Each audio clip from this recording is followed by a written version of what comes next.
Hello, Dr. Michael. Good morning.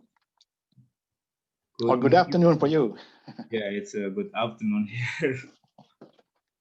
How are you? Are you okay? Yes, it's fine. This time is very good because it's not very early in the morning or very late, so the time difference suits nice. In the weekend, I had a participation in India, and then it started early morning in the India time. So it was 5 o'clock for me in the morning. So in the meanwhile, we are waiting for the Dr. Nasar and also the participants in 15 minutes, I think. Yes. So now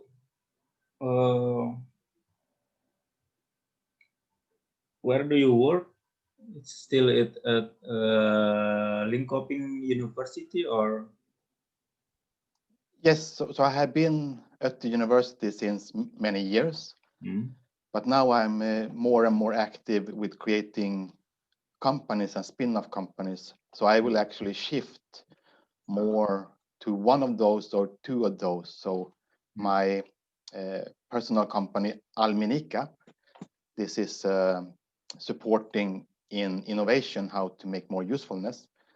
I will have projects there and activities there. So that will be my main affiliation in 2021. Okay. Yeah, so that's I think it's interesting jobs maybe after many years in the academic things. Maybe for you it is the time to shift to the other challenge, maybe.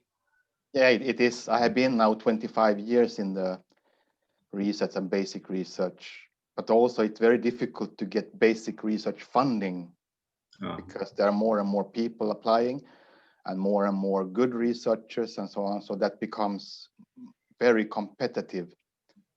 So my thinking is that it's better to balance this. So maybe some part one can still be active with the basic research and initiate new things.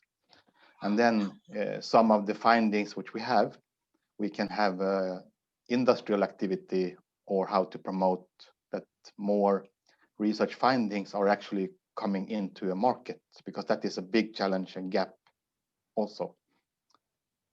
So that is my special area. In Sweden, the government that prefer to support the basic research or applied research or engineering?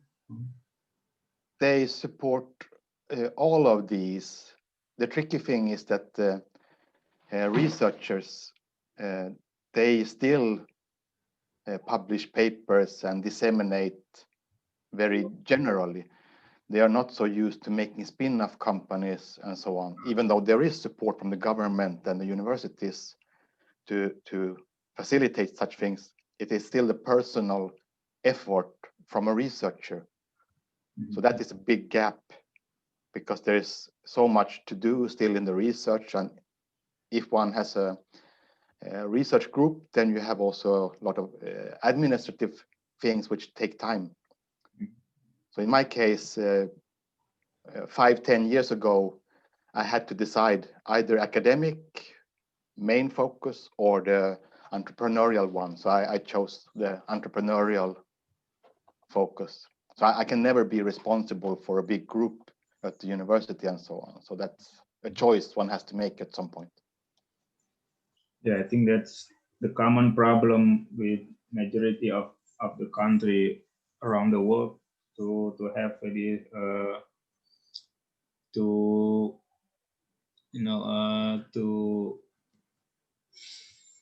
to foster the innovation from the lab to the spin-off or spin-up company. And it's also happened in Indonesia, in my country. So that's why maybe your topic is interesting to many people, because the registrant is almost 200, but I don't know how many will be online today. Yes, yes. Usually it's half of the registrant. Have you sent your CV to Dr. Nasar? Yes, I sent yesterday evening.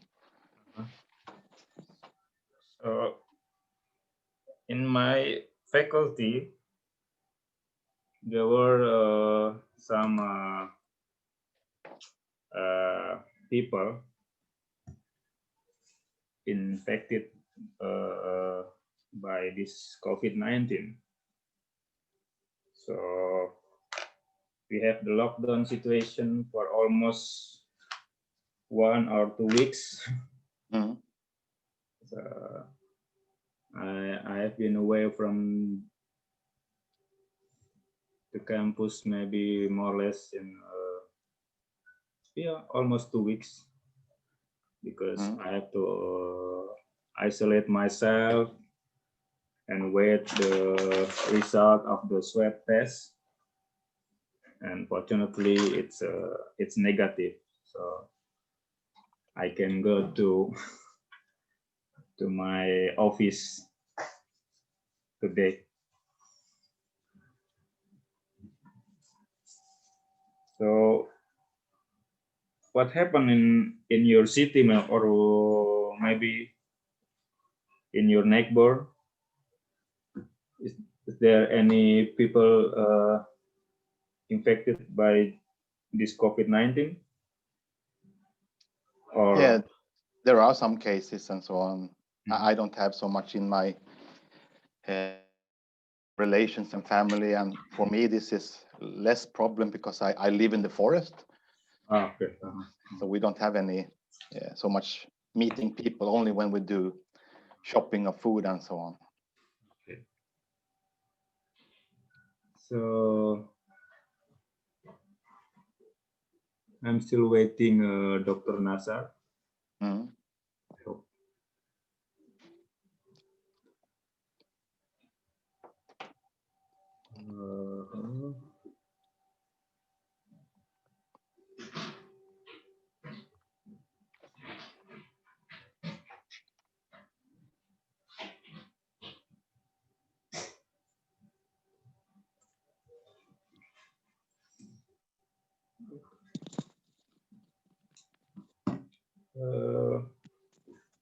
How did you meet with Dr. Nasar? You met him in a conference, or? Yes, at the nanotechnology conference, the nano energy. So I have had visitors at our university, Rizwan Raza. So he was visiting researcher here in a Sweden-Pakistan exchange, which I had. And then they have been talking about this nano energy conference. So I was trying to go there. I was thinking 2017, but I could not, and not 2018. So then 2019, I went to that conference because there weren't many people talking about it. And my activity is energy and nano. And I try to interact as much as possible to create new projects. So there I met Nasar the first time, and we had a quite good meeting. We discussed various things, and then I was also in Abu Dhabi at that conference, and then we exchanged ideas and so on. And then we had these innovation webinars, which I have been thinking about. Then it was an excellent opportunity to do that in the nanosmart community. So we have had 5, 6, 7 innovation webinars where we create exchange and discuss things as well. I met him when I did my master degree in Portugal, in Aveiro, Portugal. he worked in the mechanical engineering department, I think. So and after I left Portugal, I still communicate sometime with him. And this year I contact him, and he still recognized me, and then we talk a lot about the possibility to have a collaboration between me and him. And then one day I asked him if he can help me to get one speaker in Europe, and then he offered help by mentioning your name. So that's why I contact you after I got the number from the Dr. Nasa. And this is very nice. So the older I get, the wiser I hopefully get also. And then I have realized that these exchanges at conferences and so on, they create new opportunities. And this is what I will be sharing in my presentation, how some basic ideas which turned into other opportunities by some way which was not planned. But at the end, it's always interaction between people. And when you have a good understanding of each other and both and all are active, then there can be created new things. Yeah, and I think the good things during this COVID pandemic is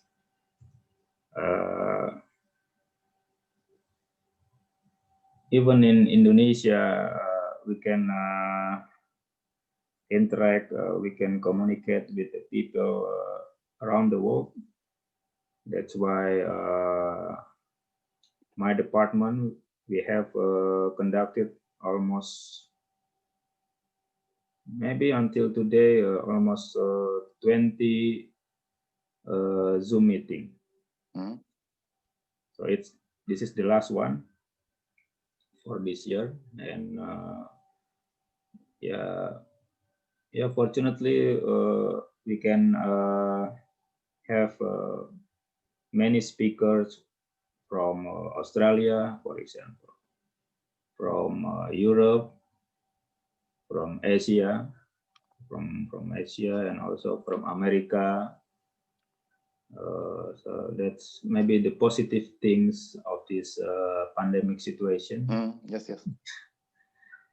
Maybe if it's not if the situation is not like this, maybe it's difficult to have for example, to ask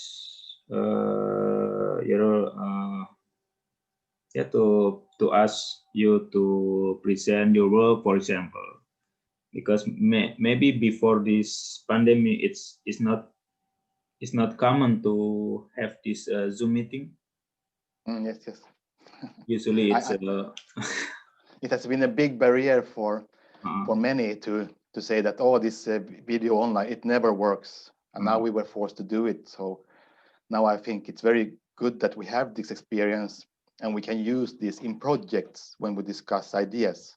Then it's easy to meet like this, and then we agree on some things, and then in between we can email, and then later on we have physical meetings also for the long term and so on. So I think this is very useful now to have this experience and so on with the Zoom meetings and online. So Good morning. Hello, Dr. Nazar. No, you okay? Yeah, it's interesting. It's correct what you just mentioned there, because although Zoom has been around for some time, but now it's only since this pandemic that people have started to use it more often and realize that it does actually work. Yeah. So Mikhail, how you doing? Okay, Mikhail, how things? Yeah, things are fine now. We are coming into the Christmas mode soon, so this is one of my last things, and then I will be. Well, we've got in the UK now where London is getting quite bad with this coronavirus thing. Now there's tier 4. Before there was like the whole country was in tier 2, 3, and now London is going into tier 4. So there's problems now with the Christmas, whether they will allow 2 families or 3 families to get together, but there's the virus is spreading quite rapidly. So it's a bit of a problem. How things in Sweden? Are you allowed to, families allowed to mix together during Christmas? Yeah, families are. There are recommendations that not try to mix too much, and now it's also regulated how many people you can be if you go out eating, so it's limited to 4 and so on. I think things are a bit better there in Sweden than they are in here in the UK. Although we've got one vaccine which we've approved, the Pfizer one, but obviously it takes time, for everyone to be given there. And then it takes time after the second dose. I think it's a week or 2 weeks when you become protected from the virus. But yeah, and how's the weather there? Is there some snowfall in Sweden? No, it's like autumn. We have actually sunny here and it's green. Okay. I would prefer snow because since I live in the forest, there are no street lights, so then it's no reflection from snow and so on, which makes life easier. Okay. So, Dr. Nasar and Dr. Michael, maybe we can start the seminar. Okay. Because it's already 4 o'clock in Indonesia, so maybe we can start the seminar. Okay. Do you want to do some opening remarks or so, Aditya? Yeah, I have only a brief introduction to the participants, and then I will deliver the seminar to you. Okay, we could get on with that then. So you can start, and you will be recording this, yeah? Yes, of course. Okay, perfect. Okay, you can start then. Okay, so good afternoon for the people, especially in Indonesia, and maybe good morning for the people in Europe. For example, our moderator, Dr. Nasar in UK, and also Dr. Mikael, one of the speakers in Sweden. Today, we will see the 2 speakers. First is Dr. Mikael in Sweden, and the last one is Professor Badesia in UK. For the first session, Dr. Nasar will help me to be the moderator of this session. So I will read just the brief introduction about Dr. Nasar. So Dr. Nasar Ali is the founder and chairman of Nanosmed, and he has held the post of a chief scientific officer at CNC Coatings Company in UK, and also he was the faculty member at the Department of Mechanical Engineering in Aveiro a few years ago, and now he is the chairman of the Nanosmed Global in UK, and Nanosmed has conducted many conference in nanoscience and nanotechnology, I think. So maybe it's a good event for Dr. Nasar Ali and maybe all of you to know about the Nanosmed and maybe about the topic from Dr. Mikael. So Dr. Nasar Ali, the screen is yours, please. Thank you very much, Aditya, for the introduction, kind introduction, and good afternoon to you all in Indonesia, and good good morning to all those who are in Europe.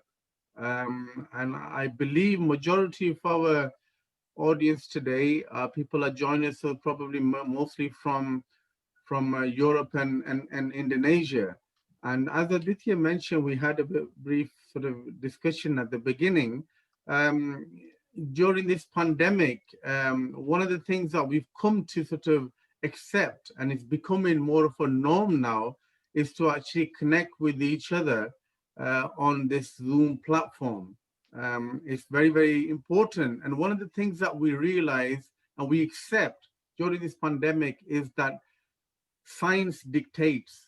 Yes, a lot of the politicians, a lot of the world leaders, because this pandemic has actually gripped the whole world, the leaders accept that science needs to dictate. And this is, although we're not allowed, or we're stopped from mixing with one another in order to stop this virus from spreading, the science must continue, the developments must continue, and this is why, we're able to use this technology, and we must continue to work together as scientists to collaborate with one another, from different parts of Asia, from Europe, from the US. So I would like to thank Aditya for arranging these series of webinars that he's been conducting on a regular basis. And it's an honor for me to moderate this very important session. And our speaker is very, very important and well known in Europe and around the world in the work that he does. Dr. Mikael Svajavi from Sweden, who's linked to the European University in Sweden. And just to sort of introduce briefly Mikael, Dr. Swaji has been active in research since 1995, where he's looked at the growth of energy and environmental materials such as silicon carbide and graphene. And since 2005, Mikhail has become very active in creating knowledge transfer to promote research and innovation to reach commercialization from research findings. He is the founder and also co-founder of several startups, communities, and networks. And in 2020, this year, he has been very active with NanoSmart, which I'm involved with, to create exchange and sharing practices in nanotechnology research and innovation. And he's given a number of webinars on this topic, and has engaged also the youngsters to inspire youth to think innovatively and to be more creative. And these NanoSmart Innovation webinar series is one of the ways to create and promote learning from each other. So in such a way, more research findings may come to real use and contribute to the society. So today, Mikhail will be speaking on the cross-disciplinary advanced materials research for breeding innovation and examples from metals and semiconductor avenues. So without further ado, I will pass over to Mikhail. And Thank you very much. I believe Mikhail will speak uninterrupted for maybe 45 minutes or so, and then we will have a Q&A at the end. So if there's any questions, maybe you can just type them in the chat box, and I'm sure Mikhail at the end will answer all your questions. Thank you. Yes, thank you very much, Nazar. So I'm happy to be able to contribute to this series of presentations which you have been organizing. So this is the last one for this year. So and what I will do is that I will not go so much deep into the details of my research and what we're doing. I have done research since 1995 and done a lot of scientific studies on different topics. But what I would like to do mainly here is to encourage, especially the young researchers, but all researchers in general, that when we are sharing our experiences, for example, when making startups and so on, then we can learn from each other. And particularly when it comes to advanced materials, then usually the technologies which we aim at, we cannot do the full value chain ourselves. We need to have a partnership, and then, like in Sweden, we don't have all partners in Sweden. Then we have to look internationally. That's why this exchange at conferences, but also now the webinars, is a way to find common avenues for the new things and get ideas. And like at conferences, the presentations are usually very nice, but also the time in between, when we drink coffee or have a beer in the evening and socialize, there you actually create the unexpected ideas. And some of the unexpected ideas can be quite radical new things. And I like to do more new things. And then the younger generation is much more important. I will be retired in 15, 20 years. So now the younger generation is my retirement plan. So I would like to share some of my encouragements for young people to do the new innovations, which I can use in my elderly home later on. So I will, and during this presentation, feel free to put some questions in the chat box, but also later on, you can unmute your mic and we can discuss like at the conference. So there will be a question and answer, very informal, ask anything you'd like.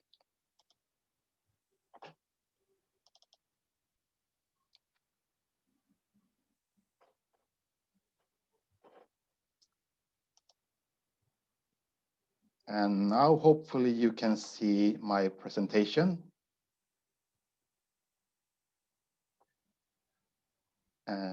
Okay, so this title is a bit complex or long. And what I will basically present is that when you are in different disciplines and you interact, there will be new ideas. And then some of those you can study more. So it's a way how to breed new innovations. And I will give some of my own examples from semiconductors, which is my main avenue. But lately also I have been come into new avenues where high temperature metallic materials and metallic alloys are combined with our type of material, ceramic silicon carbide and so on. So that became a new opportunity. So that is what I will give some examples of. And of course, the whole history until that point. So from history point of view, I started as a PhD student in 1995. So it's quite a number of years ago. And at that time, silicon carbide was a very hot topic in the research, and it started to grow really much in the 90s.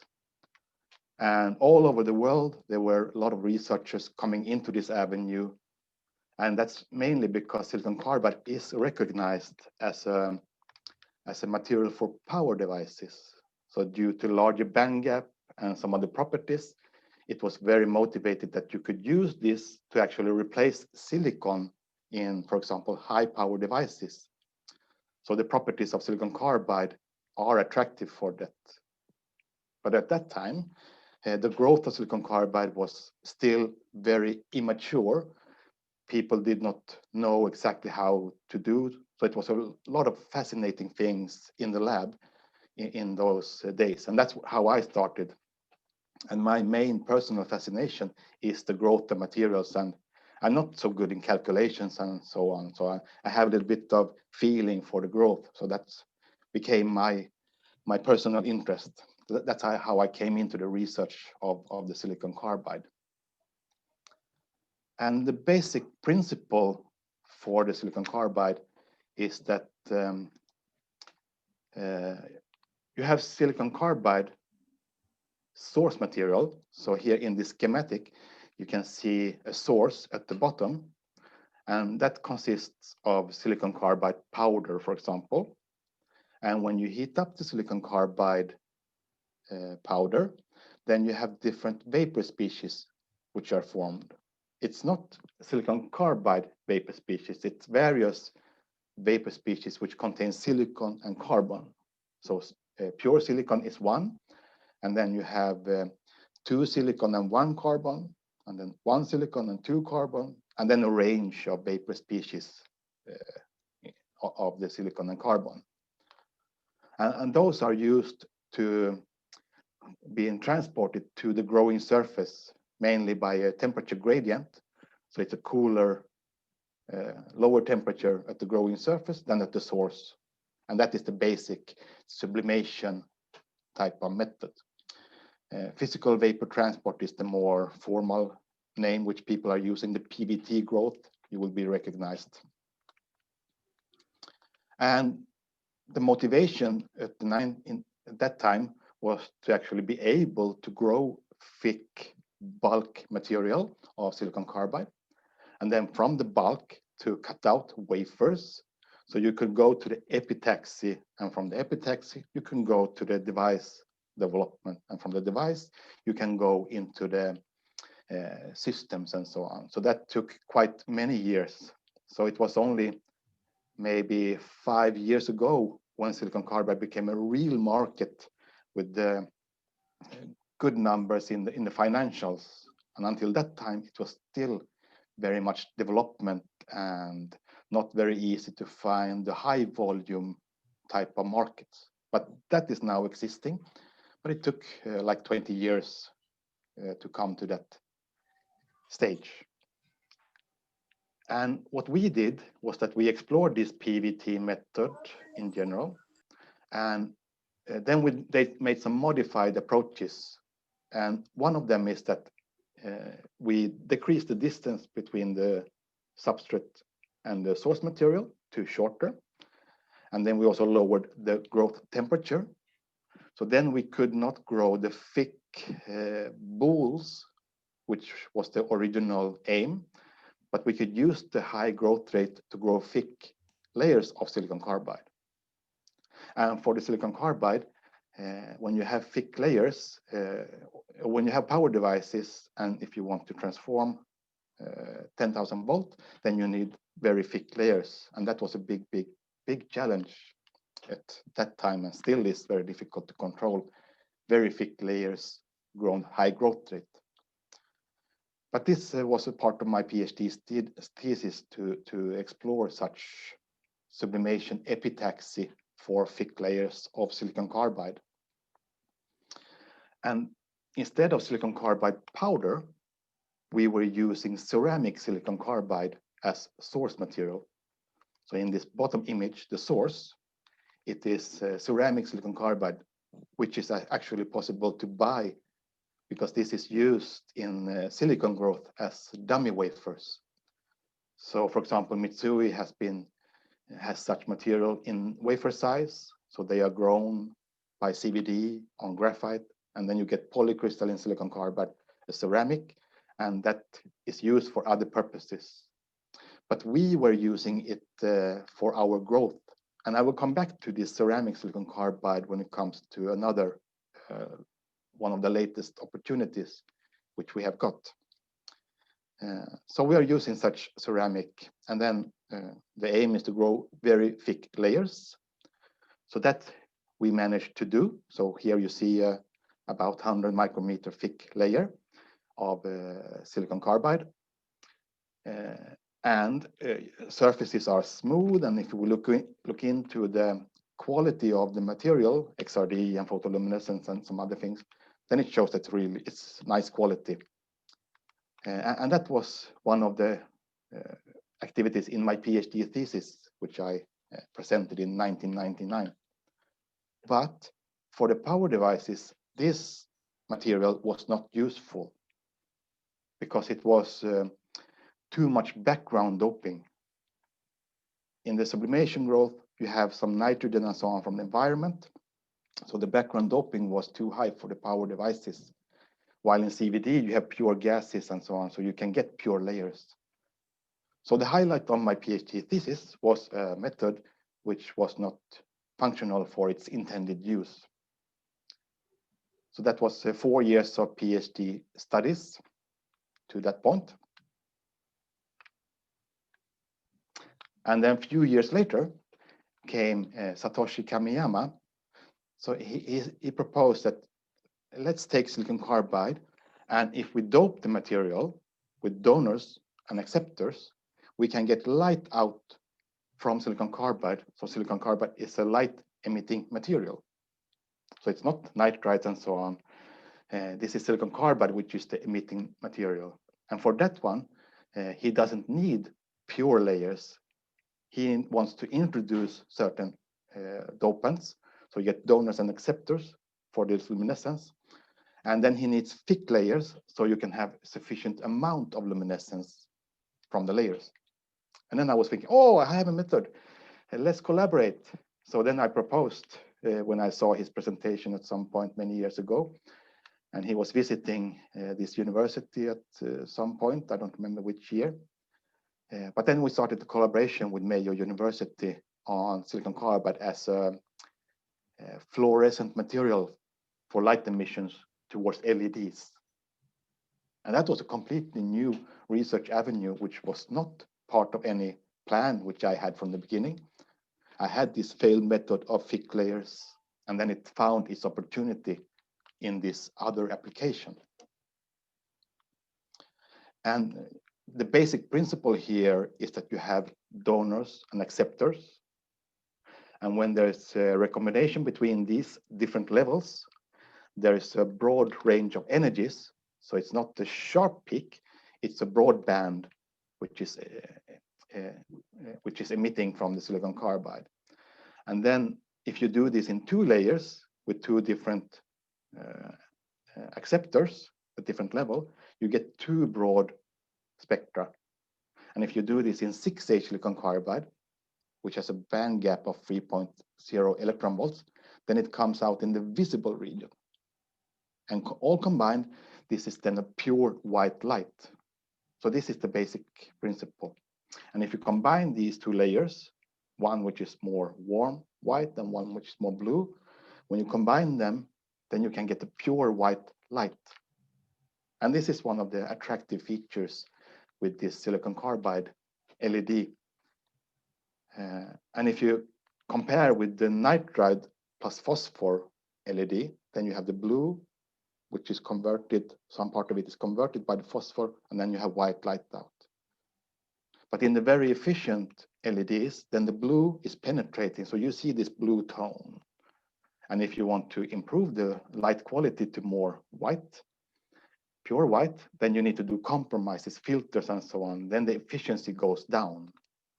So the silicon carbide has its unique niche. It's not super efficient, but it has this white light.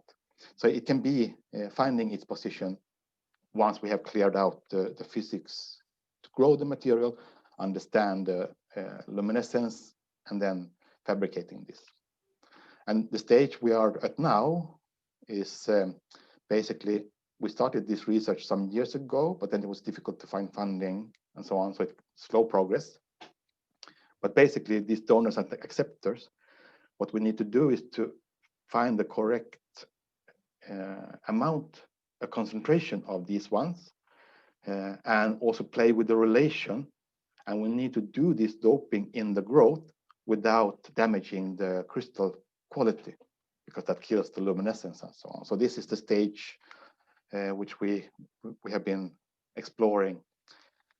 And here you see some images. So on the left side, on the top here, you see 2 near UV LEDs, and they are emitting the light to the silicon carbide. And on the left side here, you see no emission at all. So the balance was not proper.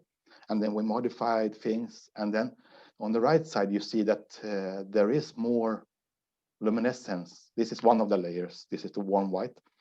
There's luminescence from one of the samples. And then if we further try to optimize, we are out of the range and so on.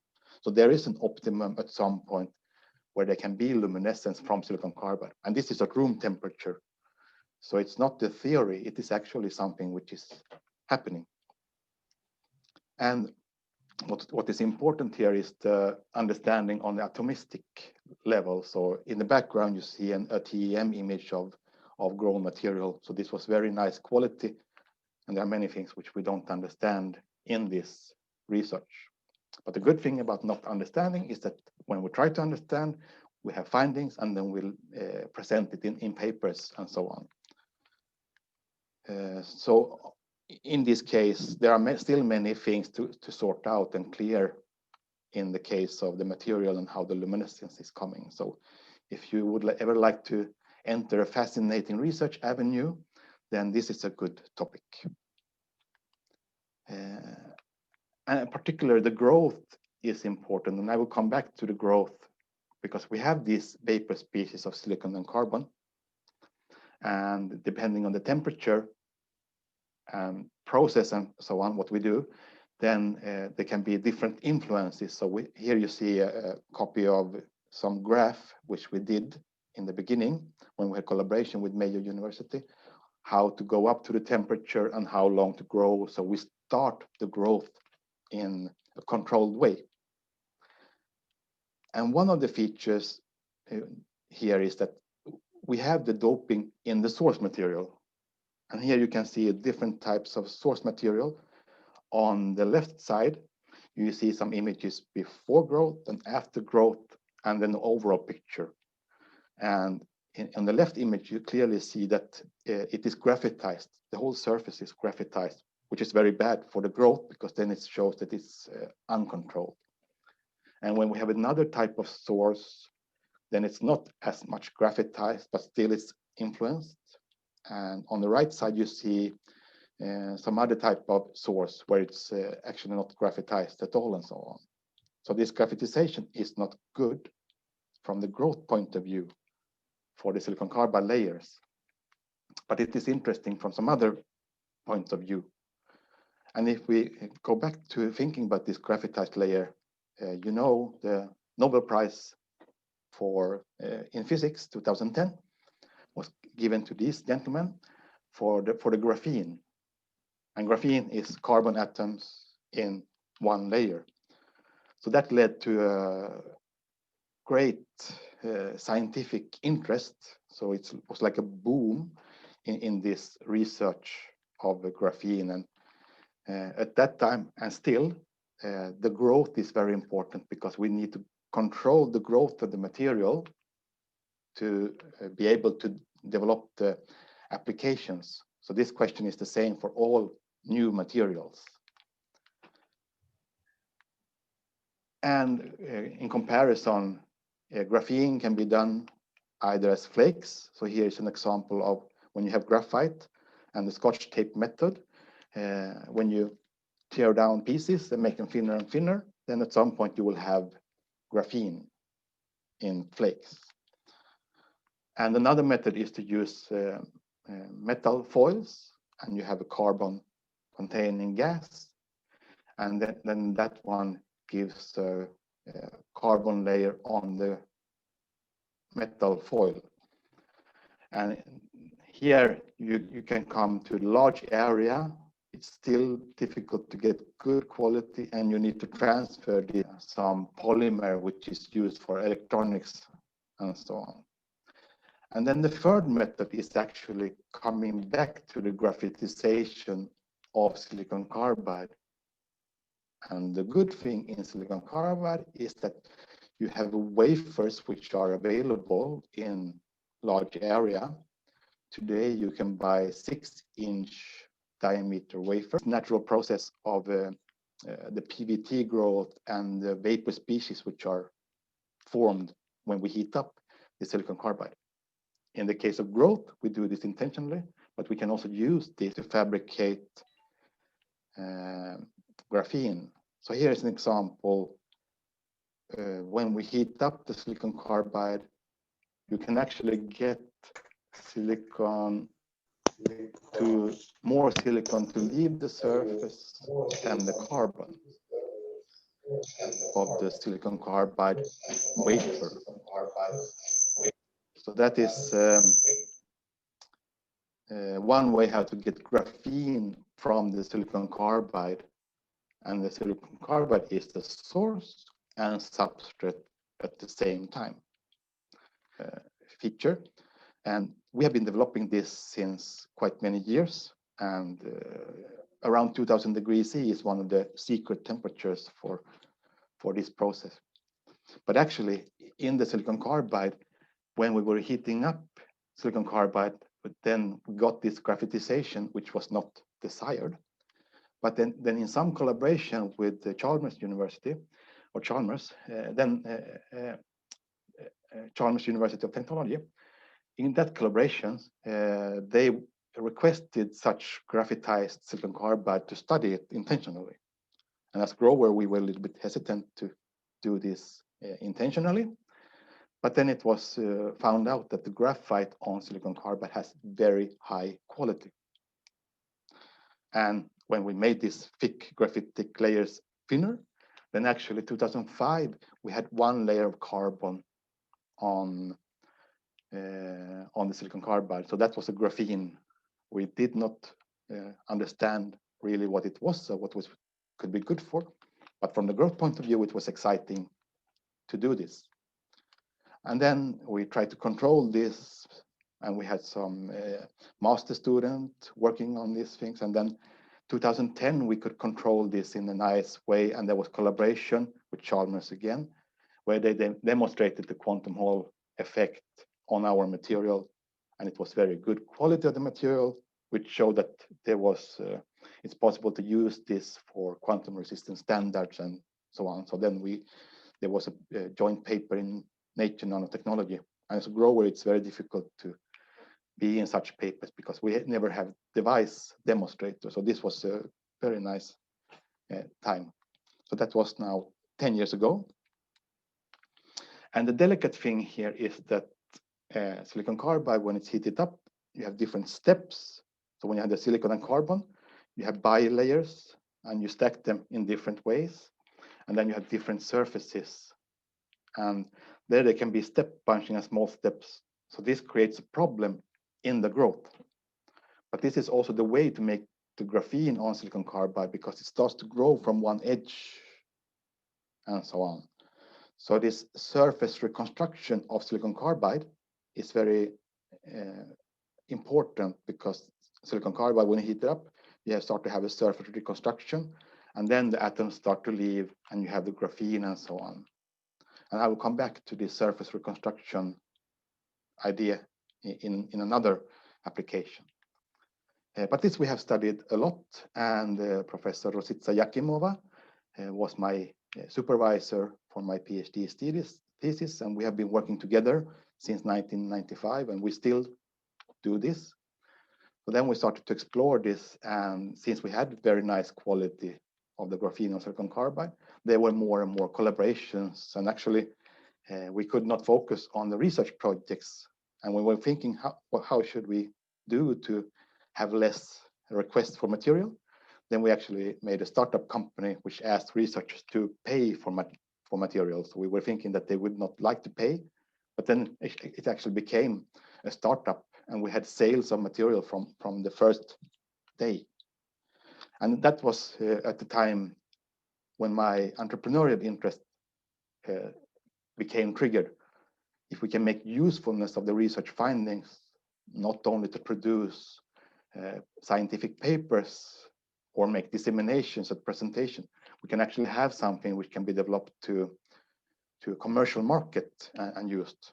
And that's when I started to think more about this entrepreneurial path instead of the academic track. And today I'm even fully focused on this innovation and entrepreneurial things from the research.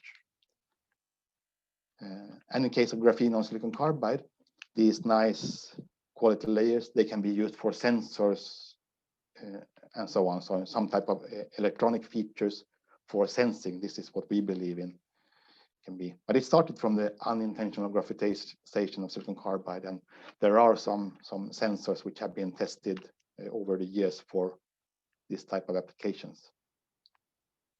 And if we come back to this process of steps on the surface and the silicon and carbon leaving. So depending on the temperature, when you go up in temperature, there's a surface reconstruction. And then you have that more silicon is leaving the surface due to different vapor species. And then the ratio of the silicon will differ depending on the temperature. So this is not very good for the growth if there's a big unbalance in the silicon to carbon ratio. But this can also be used for making the graphene. But also here you have a surface reconstruction which is happening. And this happens on the different silicon carbide polytypes, and you have different steps. I will not, different terminations of these ones. And if we go back to this sublimation epitaxy method, where you had thick layers grown on wafers, substrates, and we were using the ceramic silicon carbide as a source. So this ceramic silicon carbide was used as a source for that one. But then we came into another avenue, because one day, maybe 2 years ago or 2.5, 3, one guy called me and said that I would like to have silicon carbide cavity where you have 2 wafers of silicon carbide and we bond them to each other in a close way. And in the center here, you have a cavity. And the idea is that we take this membrane and we place it in an engine and we explore higher temperatures than conventional, then we can save the fossil fuel. So then it becomes more efficient. And then when the engine is working, this is changing the cavity. And then they have an optical fiber which is monitoring this. And this membrane should be placed in a housing which is put into the engine. So then we came into another avenue about bonding silicon carbide at high temperature to each other. And then it should be like this silicon carbide should be single crystal because it's transparent, but this other silicon carbide should be polycrystalline or ceramic because it's facing the engine, and then you have a lot of heat, and then it's actually light from the heat, which is disturbing the signal. So then we have a polycrystalline ceramic silicon carbide, we should bond it to single crystal. And this we came into, and now we are using this surface reconstruction of silicon carbide to make high temperature direct bonding. This wafer bonding has been explored before, where you have different metals in between, and then you bond them. But in this case, we want to explore the high temperature direct bonding. And that led us to another application avenue than the power devices originally. So here the automotive industry is interesting, and we have some initial research which shows that there is bonding. And other motivations is that this is not only used for the fossil fuels, this is also useful for biofuels or in the shipping industry. Then they have a big demands to reduce their emissions. So until year 2050, it should be cut down quite drastically. So this type of sensor could be used for that. And that led us to this membrane direct bonding. But also, this should be placed in a housing which is metallic alloy or something like that. So then it has to be gas tight. So the silicon carbide in connection with the metals must function together. And then I met Svetlana Stekovic, who is exploring high temperature metallic alloys for aerospace. So she is a coordinator of 2 clean sky projects for the high temperature metallic alloys and high temperature materials. So then we started to discuss these things, and then we applied for some pre-studies. So then our different expertise is from completely different avenues, still materials, but in my case it was semiconductors, and she is in the high temperature metallic alloys for aerospace. And then they're studying how this material can work at high temperatures and so on.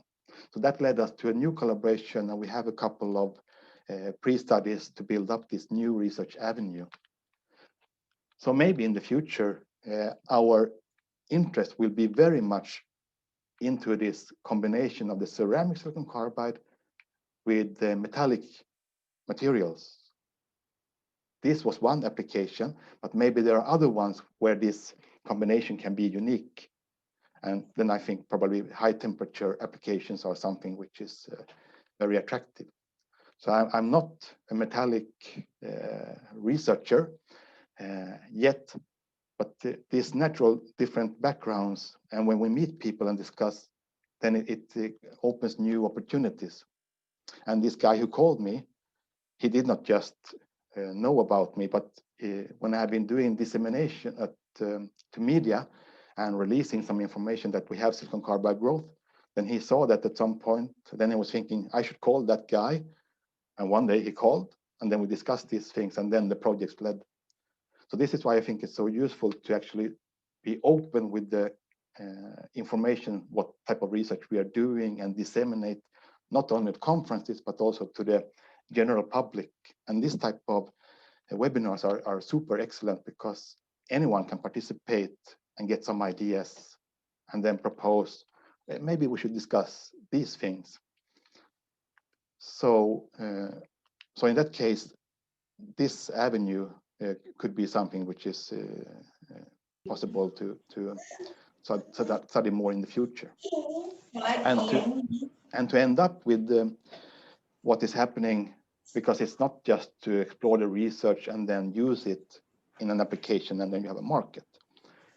If we look into the LED, for example, then the first findings were done many years ago, 70s, 80s, about the material, and then you had all these different developments. So Professor Amano was giving a talk at European MRS, and then that first development took 30 years, and now the funding agencies would like to have similar revolutionary technology. Ini ngajakin orang kantor, like the LED, but it should not be 30 years, it should be less than. Daftar. Kan baru dikasih tahu. So maybe I could ask some of the participants to mute their microphones. Thank you. So then the funding agency would like to have these revolutionary technologies in less than 10 years, they say. But then it's not possible, Professor Amano said, but maybe we can find some ways how to facilitate this more. So in Japan, students who would like to become entrepreneurs, they are encouraged to do these things. And when you have research findings, which should be reproducible into production, there are also students who are interested in that. So then they're also encouraged. And in case there are new technologies, those students who invent new technologies, they should also be encouraged. And overall, there are mentorship program, internship, just to facilitate that this happens more systematically. And also in Europe, this is happening because we have the European Commission has programs for how the regions should do more economic growth. And regions are doing more economic growth when they find value chains in a certain topic where there are many actors from the same region or collaboration regions. So they focus to encourage that. And at the end, it's a value chain which is identified. And in the research, what we're doing is that we're proposing, we do this and we are using this and it should go to this stage. So it's also a value chain. So if these two interact more, there will be more usefulness from the research. And if we as researchers can a little bit understand more that this is actually existing, then we can motivate ourselves much more. And when we apply for fundings and so on, then we can show that this is relevant for our region or so on.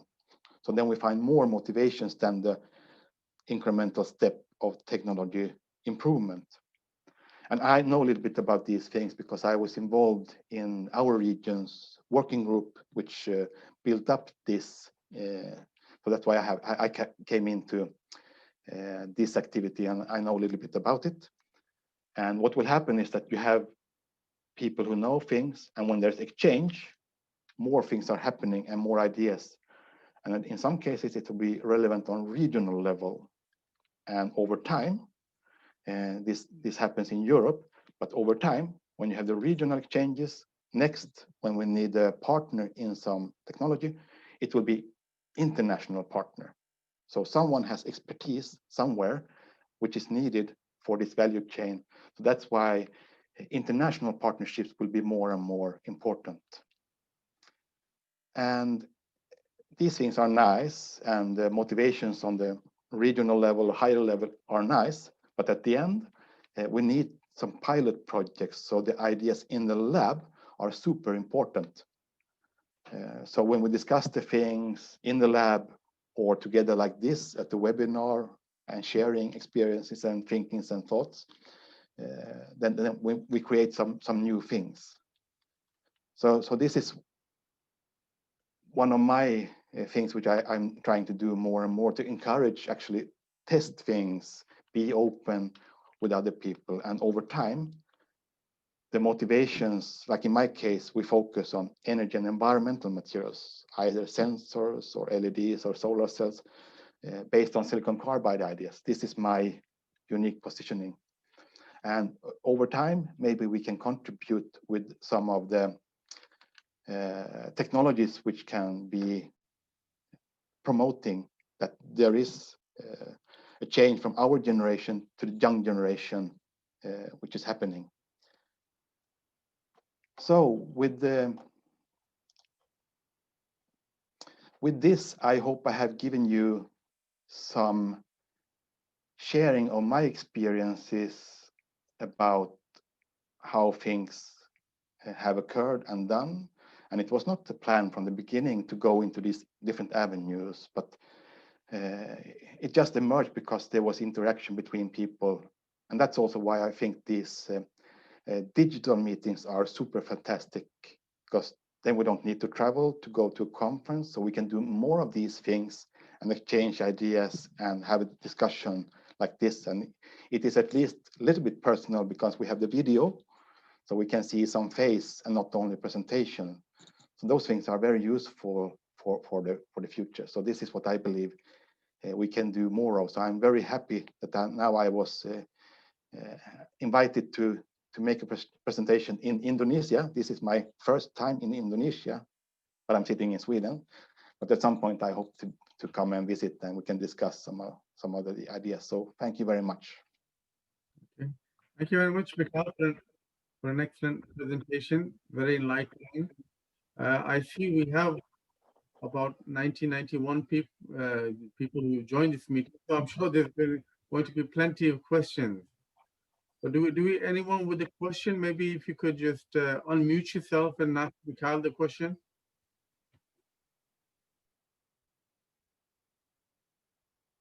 There is one question in the chat box. Yeah. So, yeah.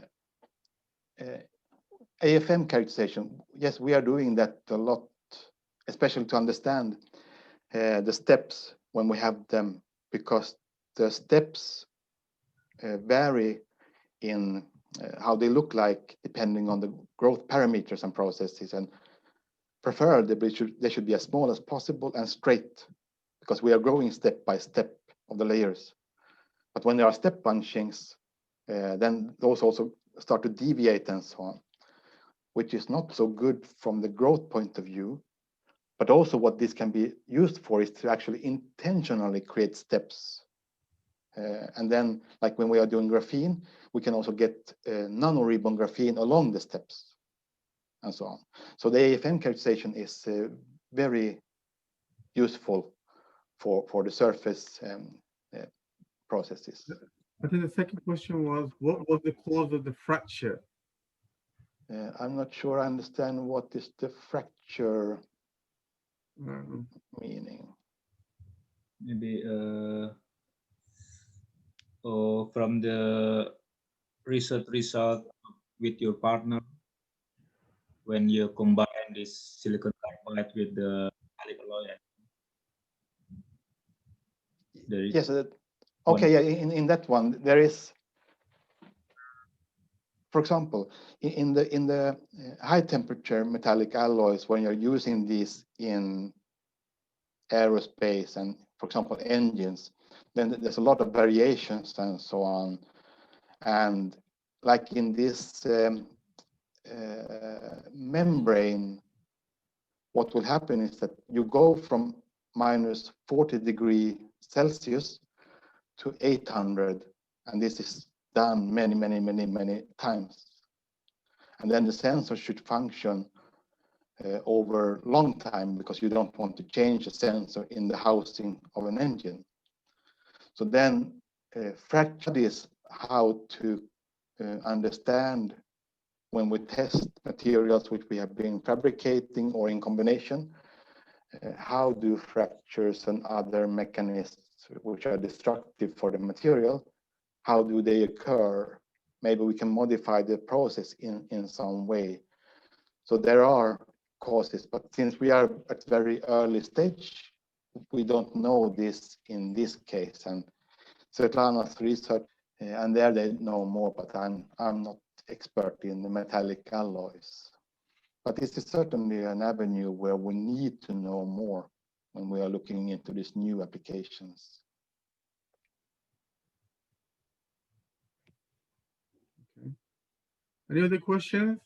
Do you have any questions for Mikhail?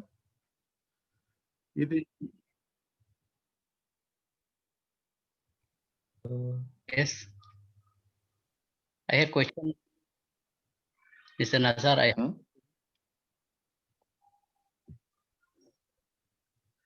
Yes, feel free to ask Hello? question directly. Yeah, please ask. Yes, my question is, if the silicon carbide is already mass production, secondly, if they compare with titanium base and aluminum base, which the best for the property, like mechanical, physical, and microstructure also. Thank you. Yes, now it was a little bit poor signal, so I could not hear the whole question. Yeah. But from the property point of view, sorry, it depends on the application. Maybe I can help Pak Agus. Apa pertanyaannya? Yes. Yes, the question is, this material silicon carbide already mass production in the world. And secondly, if they compare with the titanium and aluminum base, titanium carbide and aluminum carbide, which is the best sorry, for the Mr. Agus, because the quality of your connection is not really good. Please write it down in the chat box for the question, because we cannot hear clearly. question. Yeah. Okay. Okay, I think there's a question in the chat box. And the question is that, is there any effect from high temperature process on the microstructure or grain properties? Because in nanocrystalline materials, we have significant grain size at the elevated temperature. Yes, there will be an effect. And now we have not studied this so much, so we actually know many of the details. But the good thing here is that the ceramic silicon carbide, which we are using, it's very dense. So it's a high density material, so it's almost like single crystal. So the density is very high. This means that also the grains are not affected to a large extent in the initial process. And we are not exposing these materials for a long time, because we want to have a arrangement of the surface so they are bonded, and that is not many hours. It's a matter of minutes or tens of minutes, depending on conditions when these things are happening. So then the bulk of the ceramic silicon carbide is not influenced. But this is also something which I'm interested in.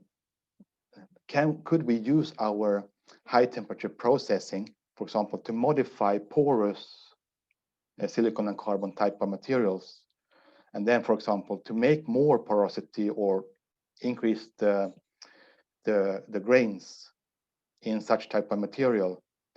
And why I'm thinking of this is that we have very much expertise in high temperature heating, so there's a lot of tricks there.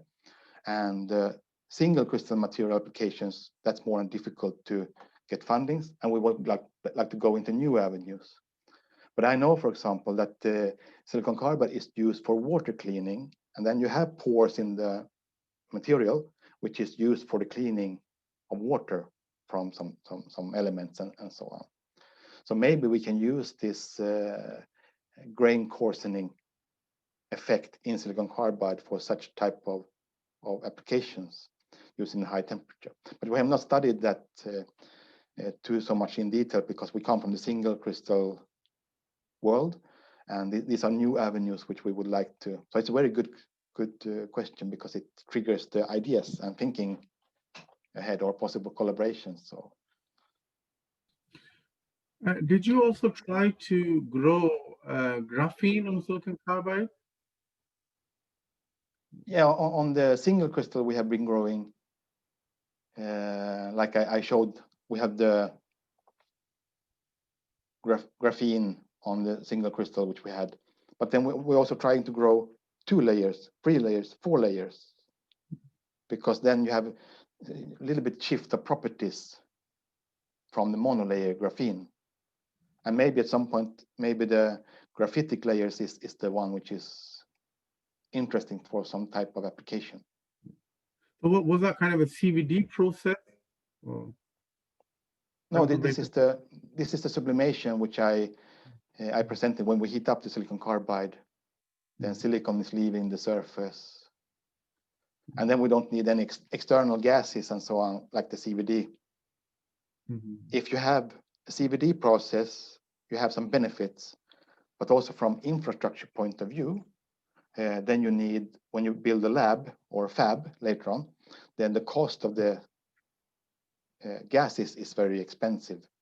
So I would prefer not to need any gases like in the CVD, because if we can use the natural habit of silicon carbide, the sublimation of the material, then we are it will be unique in some way. We cannot do everything, but it's a unique possibility. Okay. You have any other questions for Mikhail? I can also try to answer Dr. Sotisna's question, because there we don't have comparison with the other materials like this aluminum, carbon, and so on. So we don't know which is better, and then it depends on the applications and so on. But the good thing is that if we find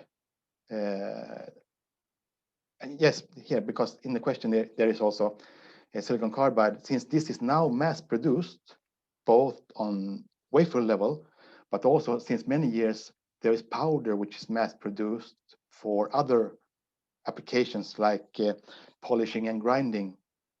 Then there is mass production of silicon carbide.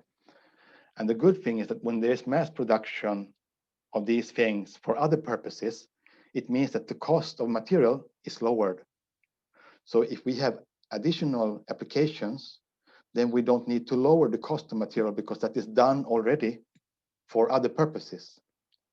And one example which I take is that, for example, the silicon solar cells, they would have never been developed if it was not for the motivation of silicon in the transistor. So the transistor development lowered the cost of silicon, and then the solar application could tag along. But from the beginning, it was not financially motivated to develop the solar. Here we can do something similar with silicon carbide, that it is now commercial market and prices are going down because there are higher volumes.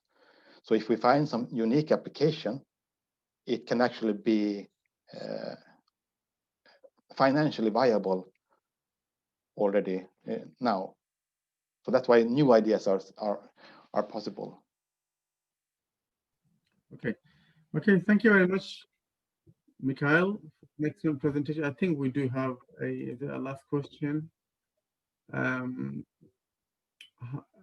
How to predict the lifetime in high temperature component application, i.e. for material with barrier coating? And if I use Larsen-Miller parameter based on homologous temperature for specific alloy? Oh yes, that's thank you for the question. this is not my area of expertise. But for example, what is done is that there is, when we test the materials in the lab at some point, we can stress them a little bit more than what is used in the application. So for example, if we do recycling from low to high temperature, we can do this over some time and stress it a little bit more.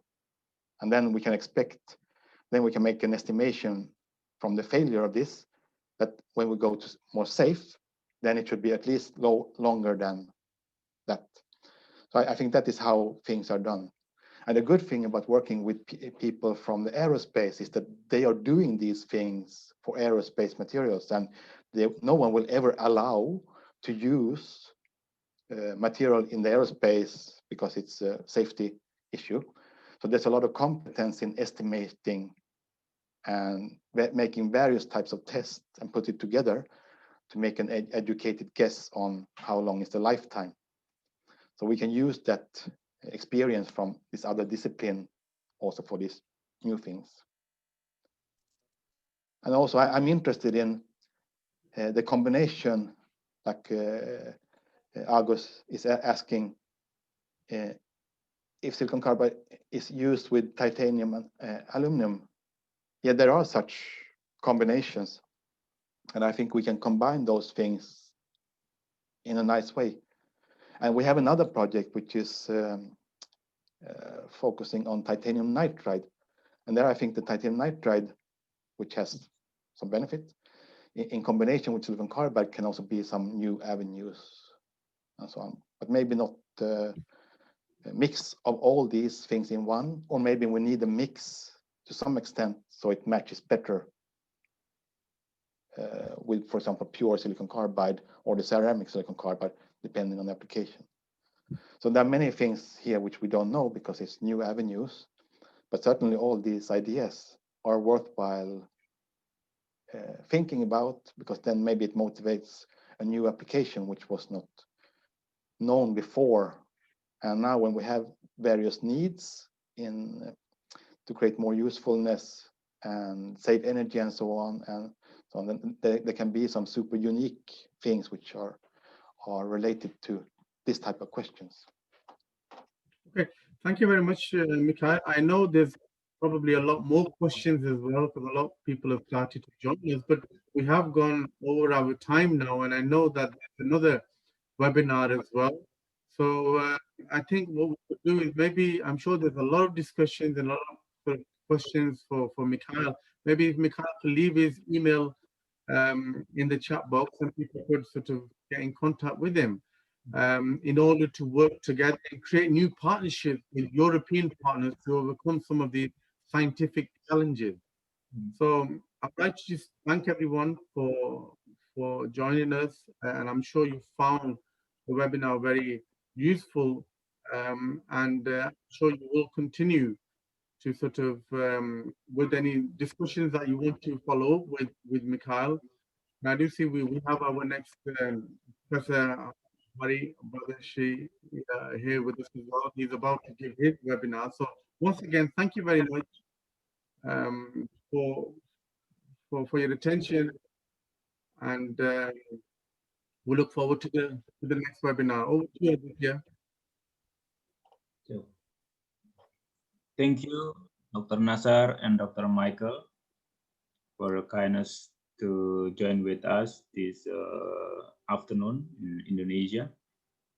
And please, for the participants, you can contact both Dr. Nasar Ali or Dr. Mikhail Swajarvi to ask anything about research or about anything. I think they will try to help you.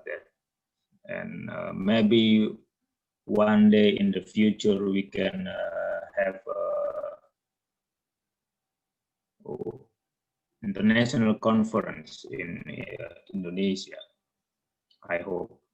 So after this, I will contact with Dr. Nasar Ali and how to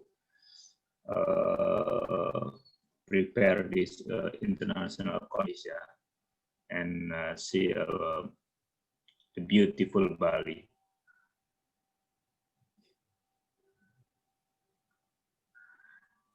So thank you very much again to Dr. Nasar and Dr. Mikael. We will proceed to the last. Do you hear me? Yes, I can hear you. So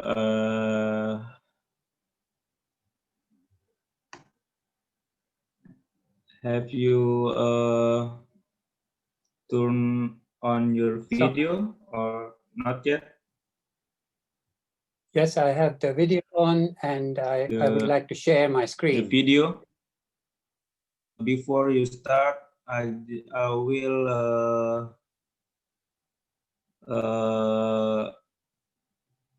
turn on the YouTube. So okay. I just want to check if the live streaming on YouTube is okay.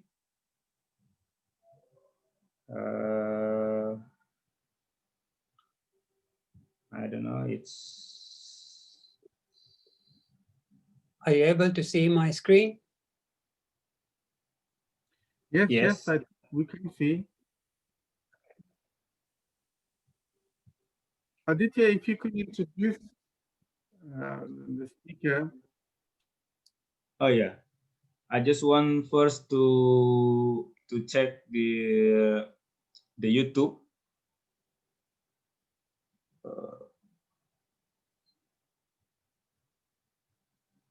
I think it's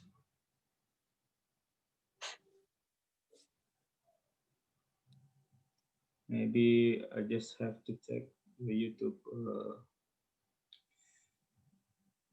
Just a moment, please. To check the YouTube.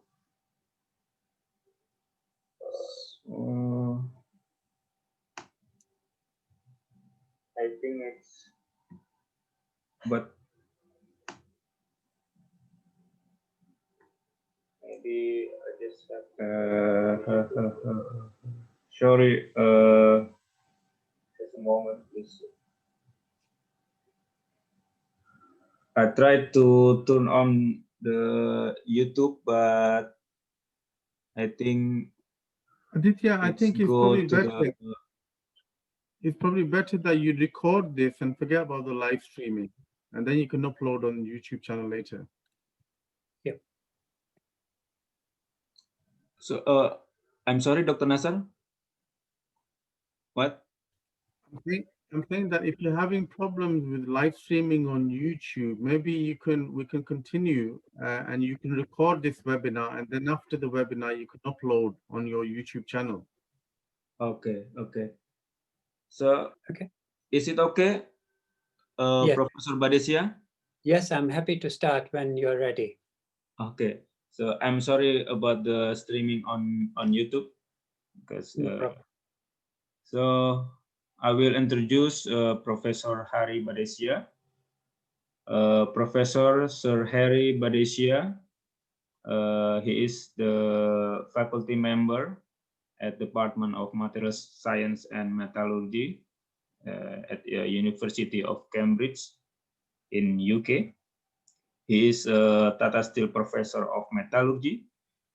He graduated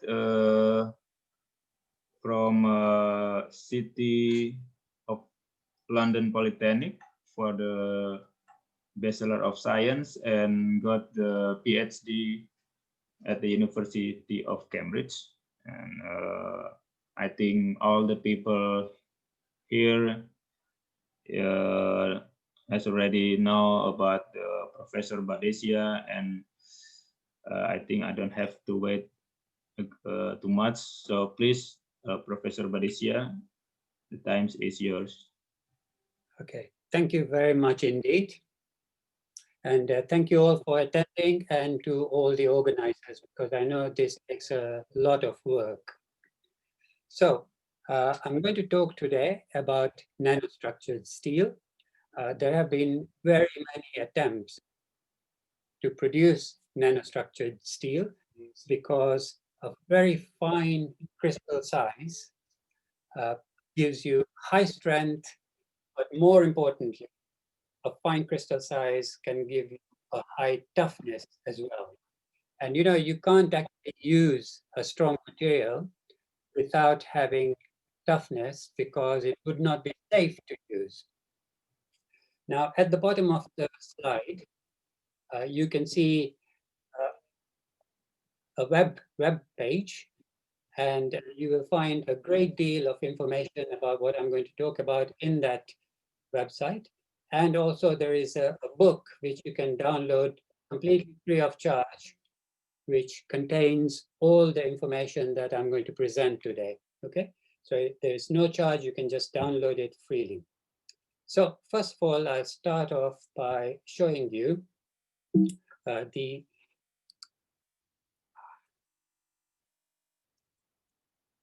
oops, sorry.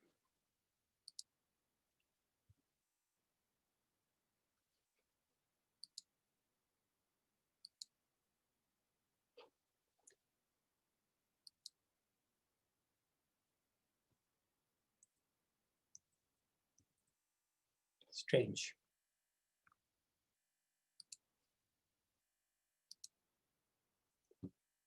Okay, here we are. So sorry about that. First of all, I'm going to show you the strength that can be achieved in completely pure iron as a single crystal. Okay, so these experiments were done a very long time ago, 1956, where we are looking at the strength of single crystals of iron.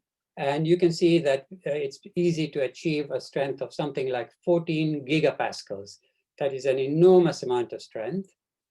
The theoretical strength of pure iron is approximately 22 gigapascals.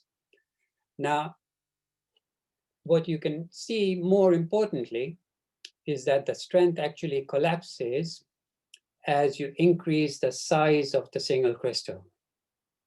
And the reason for this is that as you make your crystal bigger, the chances of finding a defect are greater. So here we have an almost perfect single crystal, whereas when you increase the size, you tend to get defects which reduce the strength of the material. So the strength of a single crystal will collapse when you increase the size. And you'll see later how this applies to, for example, graphene and to carbon nanotubes and so forth. They all suffer from exactly the same problem, that as you scale up the size, the strength must collapse, okay? But even in this regime, the strength is actually very high. It's of the order of 2 gigapascals. So how do we make a material which is extremely strong and which we can produce in large quantities? Well, in this case, the strength collapses because of the higher probability of finding a defect when you make the single crystal bigger. But when we get into this kind of regime, it's possible to actually strengthen the material by introducing defects. So here, for example, is a commercial material called Cypher, which has a strength of 5, and see that it's extremely ductile. And remember what I said, that you can only use a strong material if it is safe in design.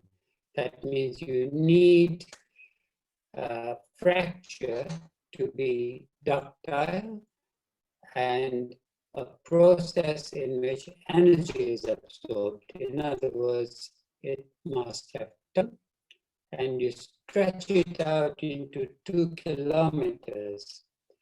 That's the amount of deformation that has been put into this material to achieve a strength of 5.5 gigapascals. And if we look at this material on an atomic scale, so this is what we call a field, and basically are boundaries which have been introduced by deformation, cell boundaries. So by reducing the grain size to an incredibly small scale, length scale, you make the material strong,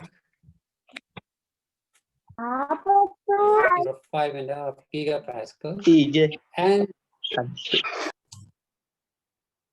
its strength is insensitive to size. This is the graph that I showed you earlier about single crystals, and you can see it's very sensitive to size. This is not.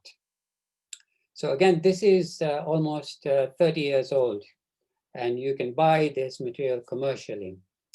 But the disadvantage of introducing strength by deformation is that you necessarily limit the form of the material. By form, I mean the shape of the material. So in this case, it is in the form of very, very thin wire. And just to show you, the length, the dimensions of this wire is actually finer than the thread that we use in men's stock. The dimensions of a thread, the thickness of a thread is measured in terms of denier, which is the weight in grams of 9 kilometers of fiber. And men's socks are 50 denier, women's stockings are 10 denier, and the steel wire is 9 denier. All right, so it's an extremely fine wire, and it has its uses, for example, in cutting of semiconductors and so forth. But you clearly out of material like this. So whenever we introduce strength by deformation, we will have a problem that we can't get the shape of the object as we might desire. Now, many years ago, carbon nanotubes became a big news story. And the reason was that, the strength of the 30 gigapascals, and this is essentially the strength of a carbon-carbon bond. So this is also the strength of graphene in the plane of the sheet. And the modulus is 1.2 terapascals. So that is 6 times the modulus of steel. So these numbers are extremely impressive.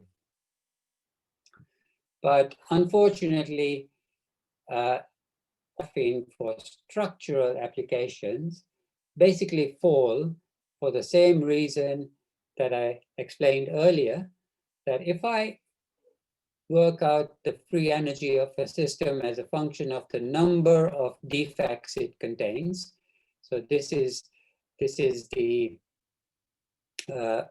free energy of creating a defect, and this is the number of defects, and this term is a defect, actually favors the formation of a defect.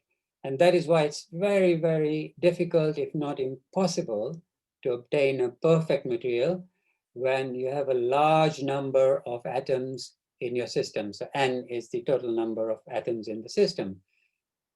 Now, if I differentiate this equation with respect to the number of defects, then I can say that the fraction of defects will scale with the number of atoms we have in our system. And therefore, whenever we make a large material, it will not actually be defect-free.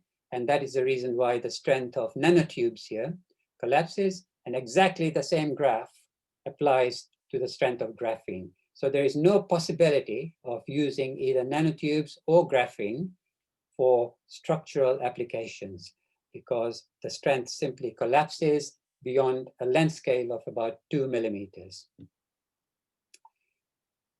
Now, there is another problem that we need to face when trying to use very strong materials. So imagine that we have a material with a strength of 130 gigapascals and a modulus of 1.2 terapascals.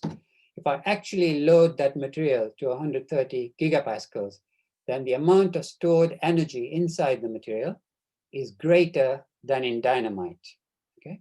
And because the modulus is very large, the detonation velocity of a fracture would be much, much greater than in dynamite.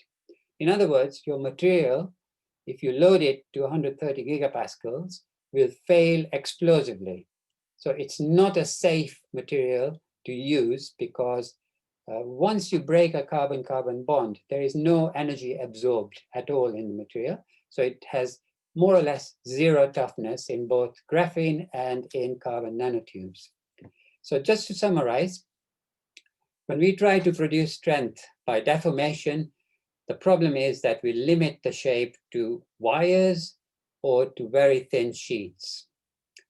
And if we attempt to make materials perfect, for example, the single crystals of iron or the carbon nanotubes or graphene, then thermodynamics tells us, very elementary thermodynamics that we teach to first-year undergraduates, tells us that the strength will collapse as the size increases. And in the case of nanotubes and graphene, it's of the order of 2 millimeters.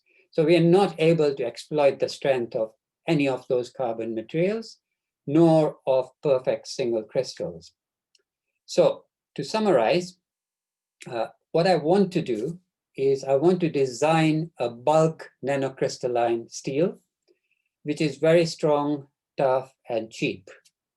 Now, this is very easy to say. So I want to explain to you what I mean by bulk and by strong and by cheap. So this is a picture that I took in the oil sands mines in Canada of a very large truck for transporting oil sands. And just to show you the scale, this is just one tire from that truck, okay? And that is me over there, so you can use that as a magnification marker. So I want to be able to make very large engineering structures out of any nanostructured steel that I design. Now, what do we mean by nanocrystalline? Well, we've got to match the scale of a carbon nanotube, for example, when we talk about the crystals inside the steel. What do I mean by cheap? By cheap, I mean, look, we waste a lot of money in buying bottled water in plastic bottles, which are transported over long distances, whereas tap water is perfectly okay. So if you are willing to pay for bottled water, then weight for weight or volume for volume, we need to make our material as cheap as bottled water because you are able to afford bottled water even though you don't need it. So these are my criteria for a steel which would be useful and with which we can make large engineering structures. Now, I explained at the beginning that the reason why we want very fine crystals is because as we reduce the size of the grains, the strength goes up. And at the same time, we expect the toughness to go up because you will deflect a cleavage crack as it propagates across the nanostructure. But there is a problem which arose from early research on nanocrystalline metals. And I illustrate that here. So this is a stress versus strain curve for iron, which has a grain size of 2 micrometers.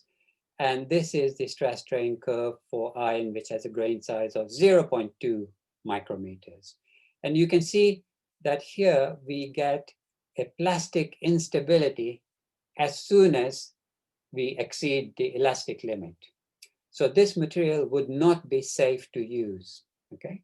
So the problem with getting very fine grain sizes is that you lose the ability to avoid a plastic instability when you pull the material. And that is because you lose the ability to work harden the material.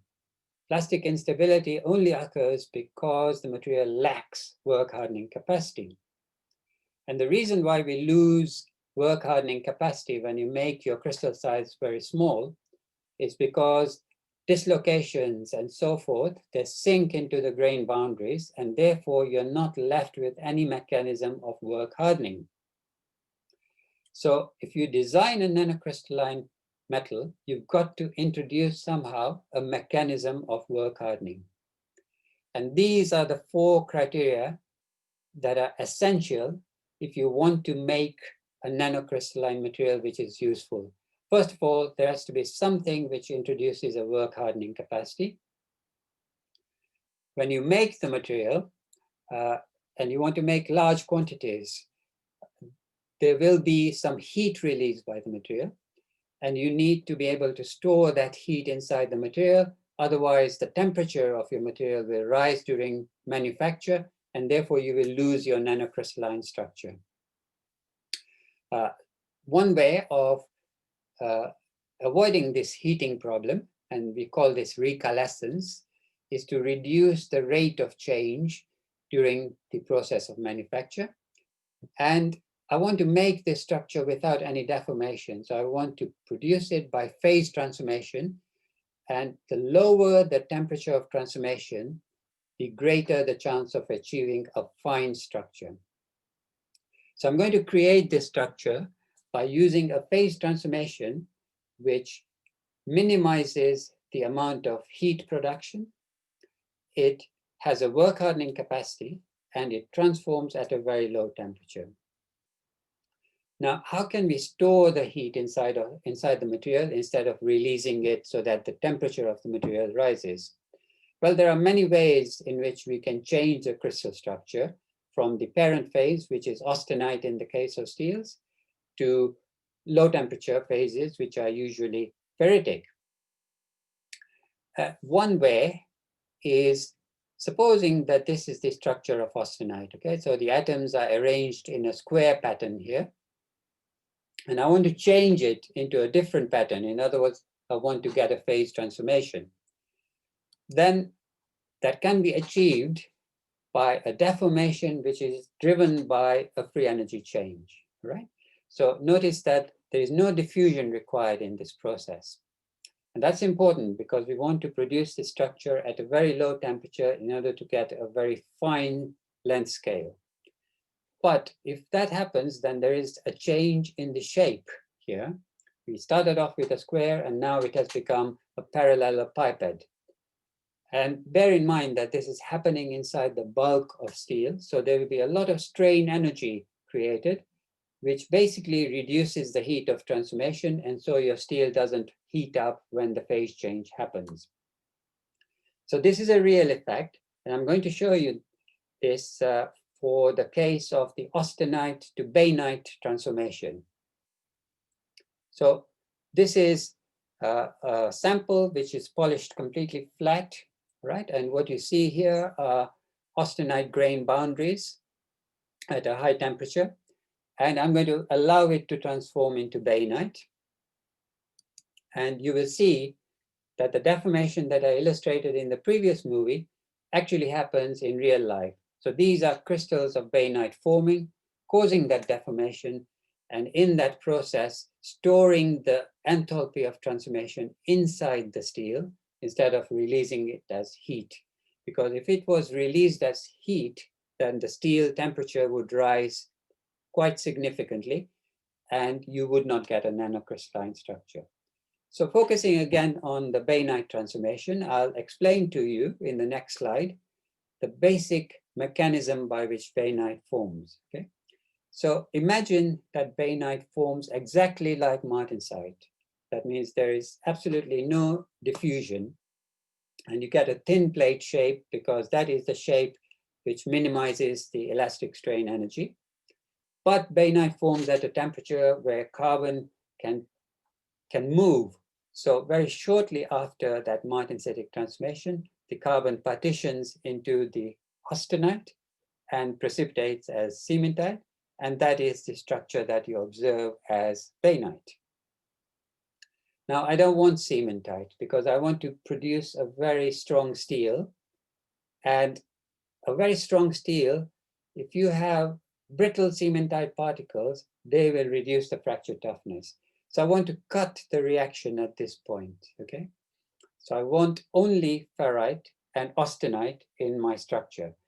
And it's very easy to stop the reaction from proceeding beyond this point.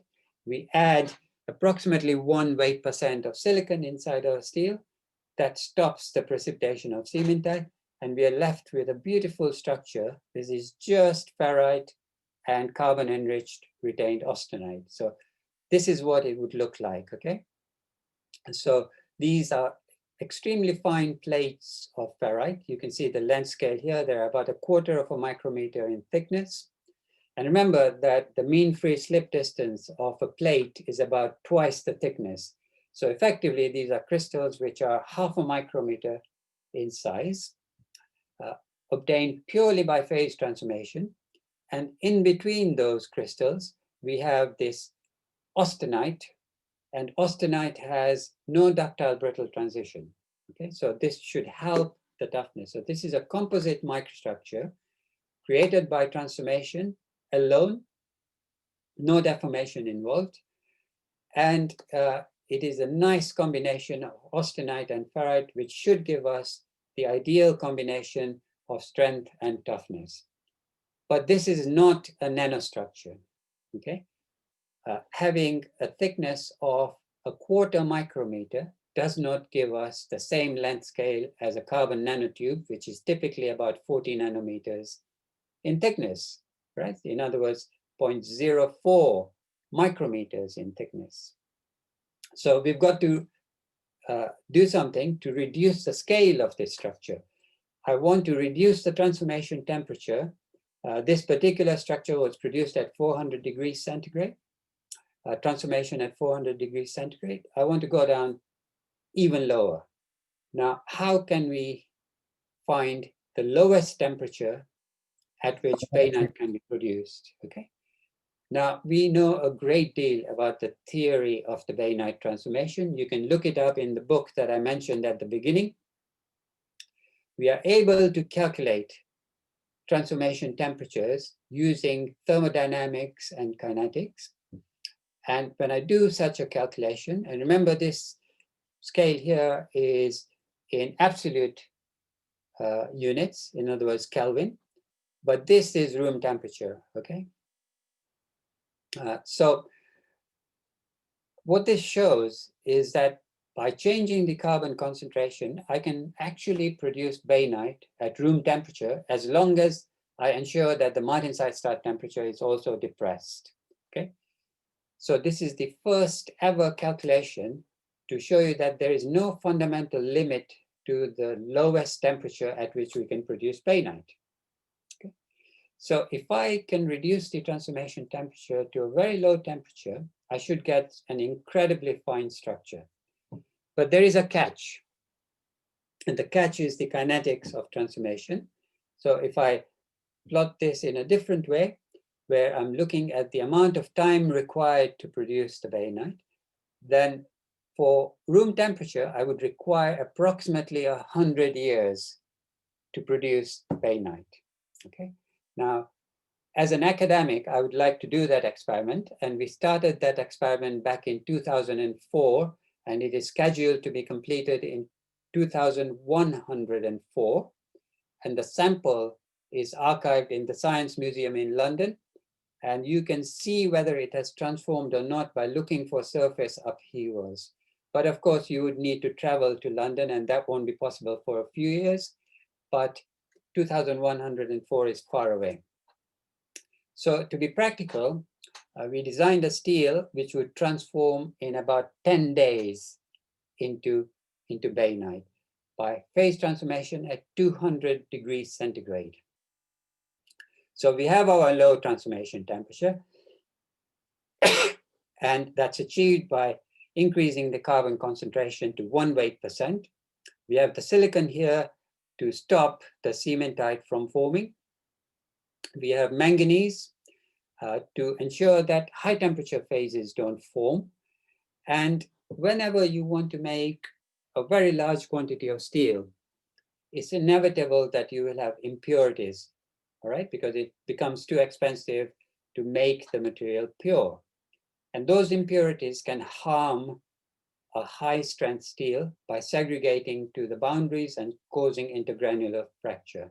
So we add this molybdenum to basically gather the phosphorus atoms, in other words, associate with the phosphorus atoms, and stop them from segregating to the austenite grain surfaces. Okay, so we've got a very simple steel here. And when we transformed it at 200 degrees centigrade, we obtained a nice structure here, which is a mixture of ferrite, bainitic ferrite plates and austenite. But this is nothing unusual, okay? People who work on steels will see a structure like this. The length scale here is 40 micrometers. But the important point is that this structure is isotropic. In other words, you will get the same properties in all directions. If I now look at an incredibly small region of this structure using transmission electron microscopy, then it might be misleading because it shows all the plates aligned in one direction. But this optical micrograph shows you that it's actually an isotropic structure in 3 dimensions. Okay. Now, be ready for the next micrograph. It's pretty spectacular. So here I have a carbon nanotube at the same magnification. And these are the plates of bainitic ferrite, which are just 20 nanometers in thickness. So they are finer than the thickness of a carbon nanotube. Okay? And this is the austenite that we need, because when we pull the material, the austenite will tend to transform into martensite and give you a work hardening mechanism, which is essential in order to obtain toughness and ductility in a very fine scaled structure, a nanostructure. Otherwise, you get a plastic instability which ruins the properties, okay? So we have a structure here which is nanostructured, which can be made in very large quantities, large in all 3 dimensions, because the phase transformation itself takes about 10 days. So you can make very large components and just hold them at 200 degrees centigrade. The transformation starts in about a day, so all your material has reached that temperature, and then you allow it to sit there at the temperature at which you normally cook a pizza in order to generate this structure. I won't show you all the properties. They are archived in that book that I showed you earlier. But look, we've got a strength of the order of between 2 and 2.5 gigapascals, depending on where what temperature we transform at. We've got ductility and we've got toughness, K1C of about 40 megapascal root meters. So we can do some safe design. And now I'm going to show you some applications. So this is an aircraft engine, and you know, the 10% of the weight of an aircraft is actually steel. People talk about light materials and so on, but there are many, many components inside an aircraft which cannot cope with things like aluminum, titanium, and nickel, which simply don't have the properties required.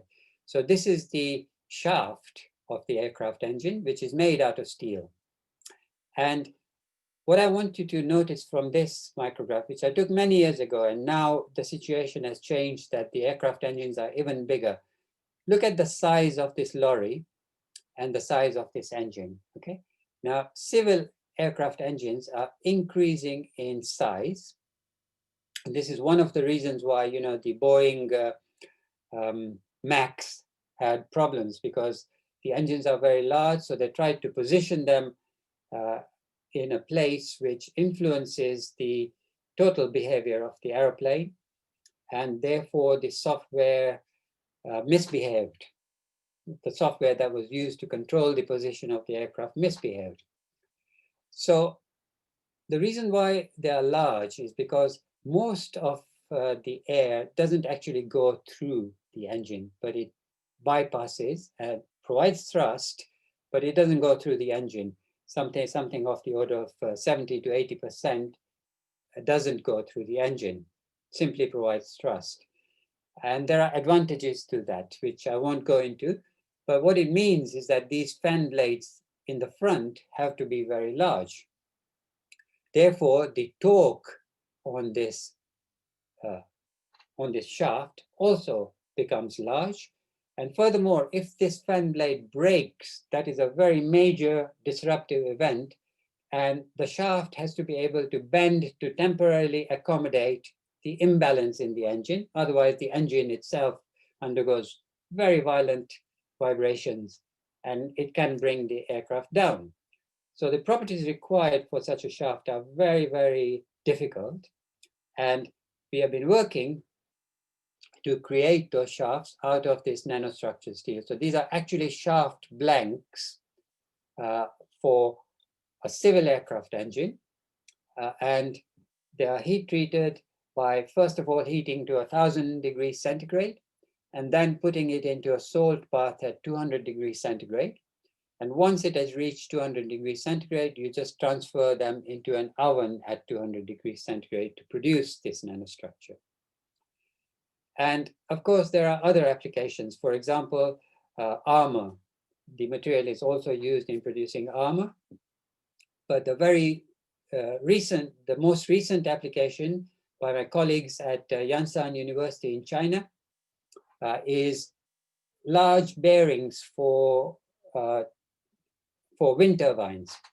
So these rolling elements that you see here, okay, are made from this kind of nanostructured magnetic steel. Okay, so now there are at least 70 different kinds of these nanostructured steel compositions for different applications. So this isn't exactly the same composition that I showed you earlier, but this is published work and you can look it up. The next stage in their project is to actually make the rings themselves out of this nanostructured steel. Remember, these bearings undergo contact stresses, which are of the order of 2 gigapascals, periodic contact stresses. Okay, so as the bearing rotates, every time a rolling element goes over a ring surface, there's a contact stress of 2 gigapascals. So that's a pressure which is like a compressive stress plus a torque.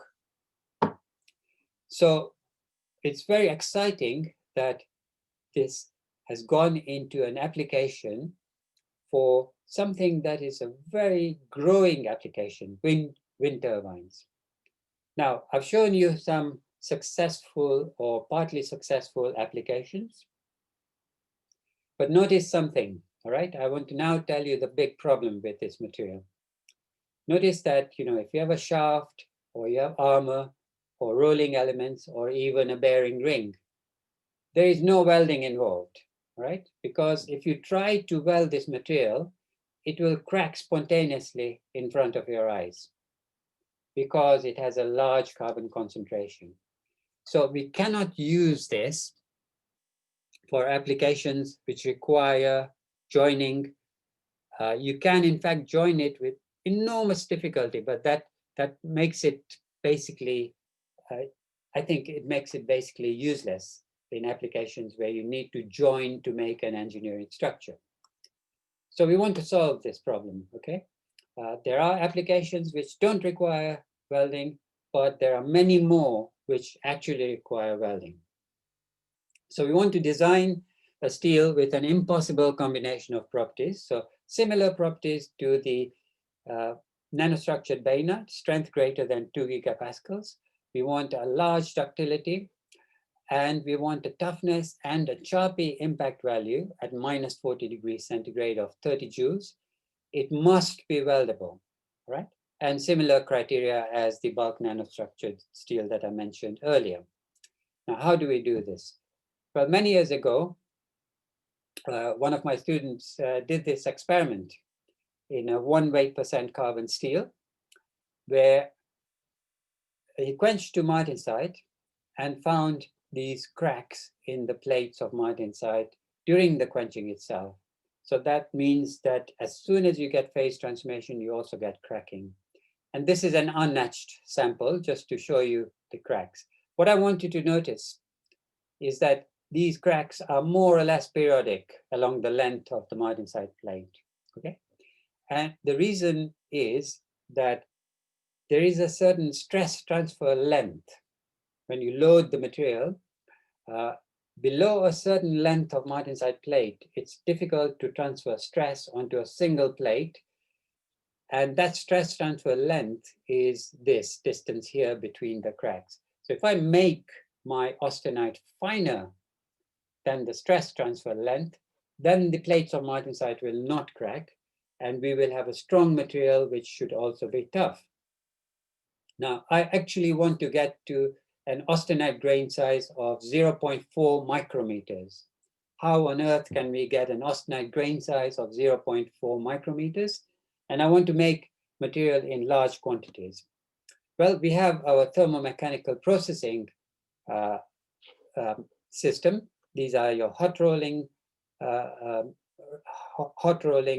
systems, which can give you deformation, which reduces the austenite grain size. And if you have a low finishing temperature, then the austenite will remain in a pancaked structure, which I will show you later. And we add a small amount of vanadium to stop the austenite grain boundaries from recrystallizing. So we designed a steel, I'll show you the composition later, which has 0.4 weight% of carbon. That makes it weldable, okay? And I'll show you the weldability later. But a very low finish rolling temperature. So your austenite grains are actually flattened enormously, okay? So this is the scale. And within the austenite grains, we have these deformation bands, which reduce the size even further. And to illustrate this, I'm going to show you electron backscatter diffraction from a single one of these austenite grains to show you the martensite orientations. And there will be a comparison against an undeformed austenite grain in the same material. So here are the 100 pole figures of martensite in the undeformed austenite grain. And you can see there are the expected 24 different orientations of martensite inside that single grain. But in the deformed grain, we have thousands of orientations of martensite. We've made the martensite plates so fine, and because of the deformation gradients in the austenite, the crystallographic orientations are also different in space relative to the frame of reference of your steel. Now, this means that you get a very high toughness because the cracks would be deflected frequently across this structure. And furthermore, it's difficult to transfer stress onto a single martensite plate, even though it has a high carbon concentration. So when you look at the properties, this is the nanostructured bainite that I showed you. This is plotting the fracture toughness K1C and the strength. And this is our new material, which has much greater toughness consistently, okay, produced simply by hot rolling, a low finish rolling temperature. It has elongation and even Charpy impact properties at -40 degrees centigrade. And we can weld it without cracking, okay? So in the first case, we obtained a very fine structure by phase transformation at a very low temperature. You know, at 200 degrees centigrade, an iron atom cannot diffuse to a distance of more than 10 to the -17 meters in 10 days. But in this case, we achieved an incredibly fine, severely deformed austenite grain size in which the coherent domain size is only about 0.4 micrometers. And therefore, the martensite size will be even finer. And we consistently get these properties. This has now been produced in many tons at Tata Steel. Now, one of the objectives of the original work was to see if we can produce something which can tolerate a very sudden distributed load, right? In other words, a blast. Now, obviously, in the university, we do the simulation of a blast in a different way. So this is our new steel here. And it's clamped at both its ends. And we fire aluminum foam onto this to simulate a distributed load at a very high velocity. And I'm going to show you the movie. So first of all, this should not fail. And secondly, the deflection here should be an acceptable level of deflection, okay? So this is a simulation of a blast test. So that is the aluminum foam that was fired, and the steel survives that blast, okay? The other applications that we've been looking at is wear application. So this is a test done at Tampere University in Finland, where these are our steel samples, which are rotating at something like 300 revolutions per minute. This is a slowed down video in a tumbler containing granite particles. So the granite particles hit the material. So you get impact and you also get abrasion at the same time. So it's a very severe wear test. And if I plot the wear loss for all materials in which exactly the same test has been used against the hardness, this is our new material, which shows a very low wear rate at a hardness of around 500 to 550 Vickers. And these are the commercial materials, okay? Now, if I do something to reduce the toughness of a steel, then you can see the wear loss increases. What this means is that in hard materials, which we use for wear resistance, the toughness can be important when the circumstances involve impact as well as abrasion, okay? Now, these are laboratory tests, and you don't really, they're very controlled tests with particular size range of granite and so forth. And they help us to compare against other materials that are available, but it's not like service conditions where there are so many more variables. So what we've done is more than a year ago, we installed this material into a place within an industrial plant where minerals are falling onto steel plates, all right? And this is what happens to the steel plate, which is coated with a hard-facing material here, iron chrome carbon alloy coated on top of mild steel. After a while, it just wears out completely. Now, our material has been in service there for something like 18 months so far, and there is no visible sign of damage. Of course, this test needs to go on for many, many more years, but we are optimistic. This is a much cheaper solution than coating the steel with hard-facing alloys, and the coating process involves deposition by welding and so on. So this is simply our steel from the hot rolled condition placed in an industrial environment. Okay, so now I think I've run out of time. So I'll finish with my last slide just to remind you that there is much more information available on this website, and you can download this book from the same website completely free of charge to learn more about everything that I've said today. Thank you very much.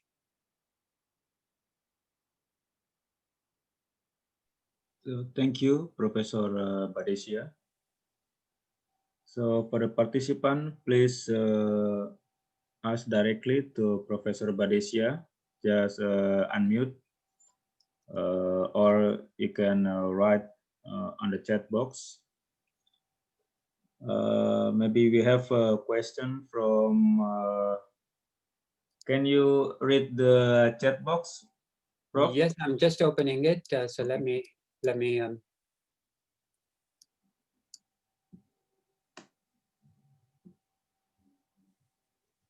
see. Maybe we have 2 questions. Okay, so the first question is, in the nanocrystalline materials, critical grain size is the main challenge, okay? And smaller distance between dislocation. In nanocrystalline pure copper or palladium, 20 nanometers is obtained, by severe deformation, and the hole patch effect doesn't work there. So deformation is controlled by grain rotation. But remember, here we are talking about ambient temperature applications, and the shape of the grains is like thin plates. And there is absolutely no grain rotation by movement of atoms in the grain boundary, as you might expect in superplasticity. So, you know, in steel, you cannot get significant movement inside the grain boundary atoms, even at temperatures of the order of 600 degrees centigrade. So in this particular case, there is no grain rotation involved. Does that answer your question? Okay, I'll assume it does. So the chemical composition, yeah, okay. The next question is the chemical composition of this nanosteel. Now, the nanostructured bainite composition I mentioned has 1 weight % carbon and about 1 weight % of silicon, about 1.5 manganese and chromium, and 1/4 weight % of molybdenum. And you can find a table of the compositions inside the book that I mentioned. Because people all over the world are now working on this, there are actually 75 different compositions you can select for different applications. The other steel that I mentioned at the end, which has a very, very high toughness, basically it's got a carbon concentration of about 0.4 weight %. There's a nickel concentration of 3 weight % and a vanadium concentration of 0.1 weight %. And again, you can find this information on my website, okay, if you look under where. The next question is, do you have optimum formulation of the rolling reduction cooling rate during hot rolling? So in the case of the martensitic steel that I mentioned, the most important stage is the final finish rolling temperature, which leaves the austenite grains in a pancaked state, right?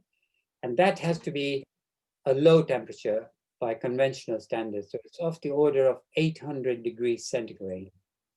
And when you say that, you know, people sometimes worry about the rolling load. But in fact, you are rolling in the austenitic condition, and austenite is not very strong at those temperatures. So it doesn't significantly change the rolling load compared with conventional materials. So the most important stage is the finish rolling temperature. The cooling rate, we don't give any particular heat treatment to the material when it comes out of the hot rolling. The steel is designed to transform into martensite simply through the normal cooling process when it exits the hot rolling mill. Okay? So it has sufficient hardenability to do that. Someone's asking about corrosion resistance. Both of these steels have no particular enhancement of corrosion resistance. They behave like an ordinary steel. They're not really designed for corrosion resistance. And the applications that I've mentioned don't require that sort of corrosion resistance. So they don't have any particularly exciting corrosion resistance properties. Now, were the tests carried out on plates of the martensitic steel? So we have produced the martensitic steel up to 12 millimeters in thickness. Okay, so we go from 6 millimeters to 12 millimeters.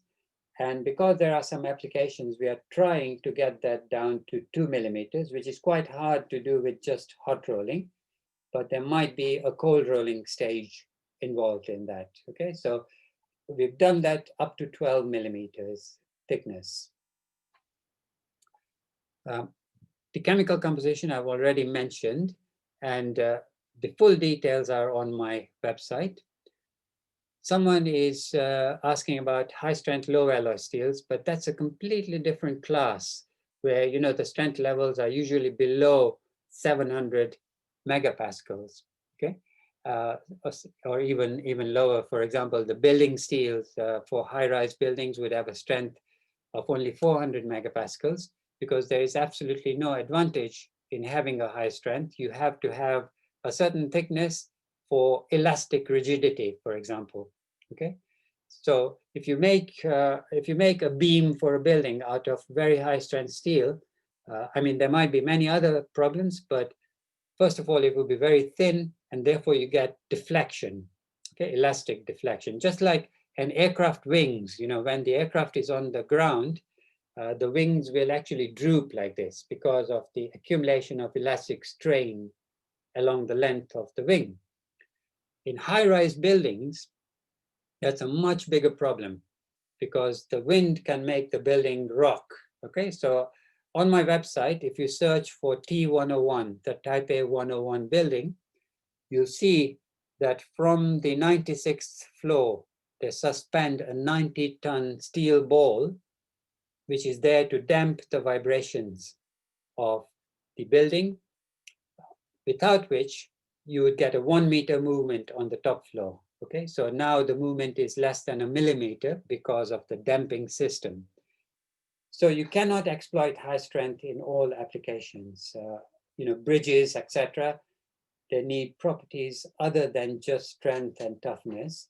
The elastic properties also matter. There's a very good question on hydrogen embrittlement. And yes, the nanostructured bainitic steel, if you pump in hydrogen, it loses its toughness, okay? So the sort of applications that we are dealing with, you do not get that hydrogen embrittlement problem. But if you do, for example, electrolytically charge it with hydrogen, then there is a clear problem like many other steels which are strong, okay? The hydrogen embrittlement problem becomes worse as the steel becomes stronger.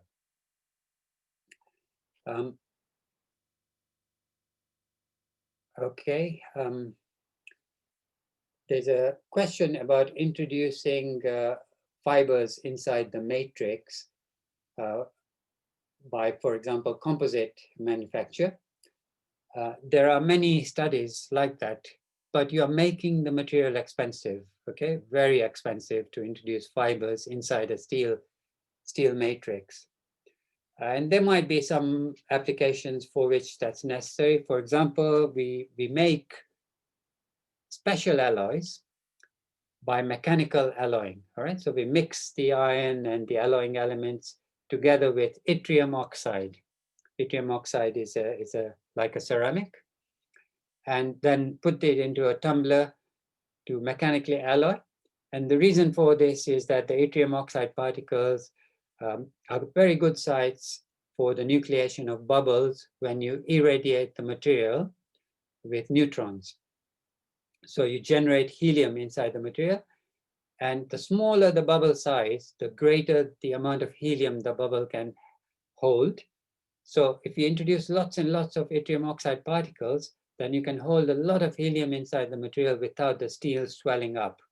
So people are thinking, all right, of using this extremely expensive material in the fusion reactor program, where the neutron flux is much greater than in the fission reactor program.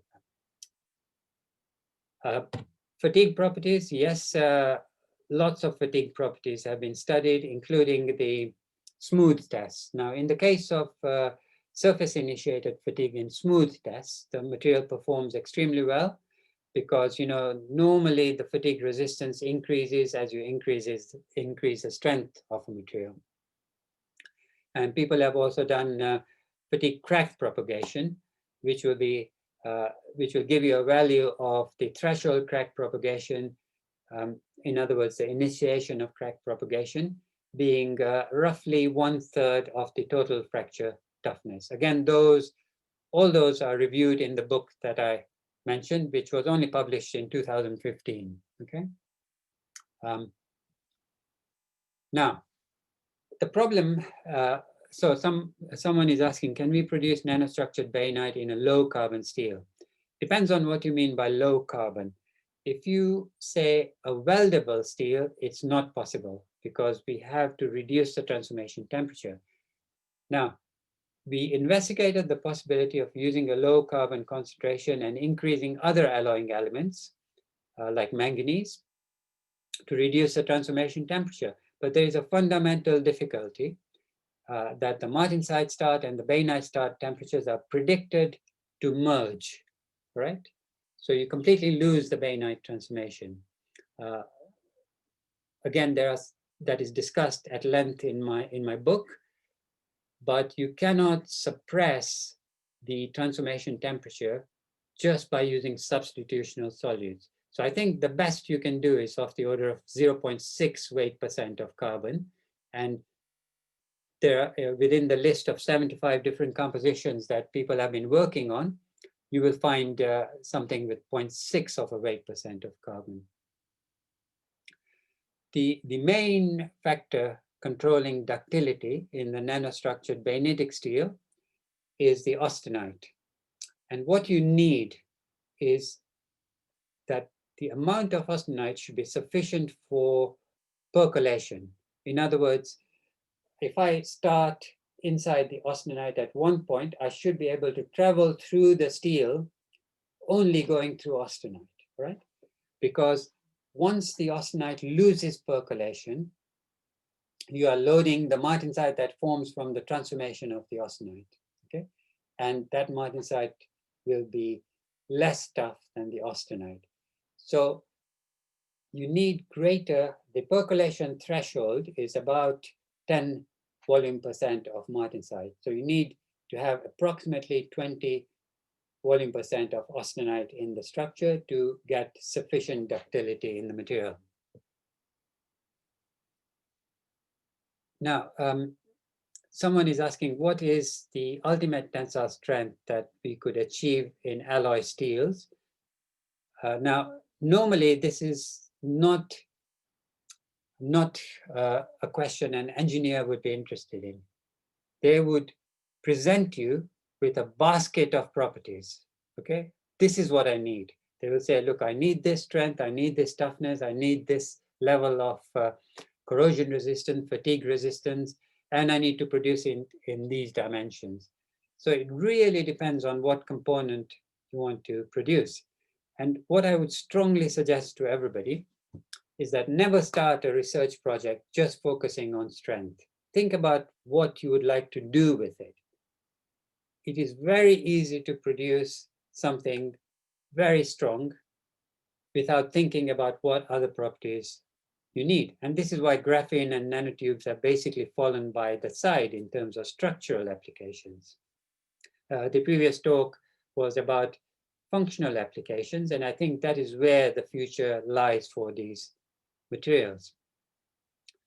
Bulk metallic glass, when you say bulk, frankly speaking, you can produce samples of the order of a golf club size, okay? But it is an expensive material. You are producing metallic glass by adding lots and lots of solutes. And the same applies to high entropy alloys, which are making a big scene at the moment. So once again, if you look at what application you genuinely and sincerely think in your heart you're aiming this for, then you need to think about a basket of properties rather than just strength. So bulk metallic glass has a very specific advantage that the magnetic properties of iron-based bulk metallic glasses, you can get them extremely soft bulk metallic glass, and that is very good for making things like transformers, where you want to minimize your electrical loss due to hysteresis. So once again, if you think about what application you want and what properties, then you may actually produce the material that you really wanted. Have I run out of time now, or should I carry on answering questions? I mean, there are 3 more questions. Okay, since no one's saying anything. Maybe I think, Professor, I think maybe you should wrap up because there's a lot of questions. Yes. Yeah? Okay. Thank you all very, very much. I enjoyed that. Okay. So thank you, Professor Badisya, for your excellent and inspiring presentation.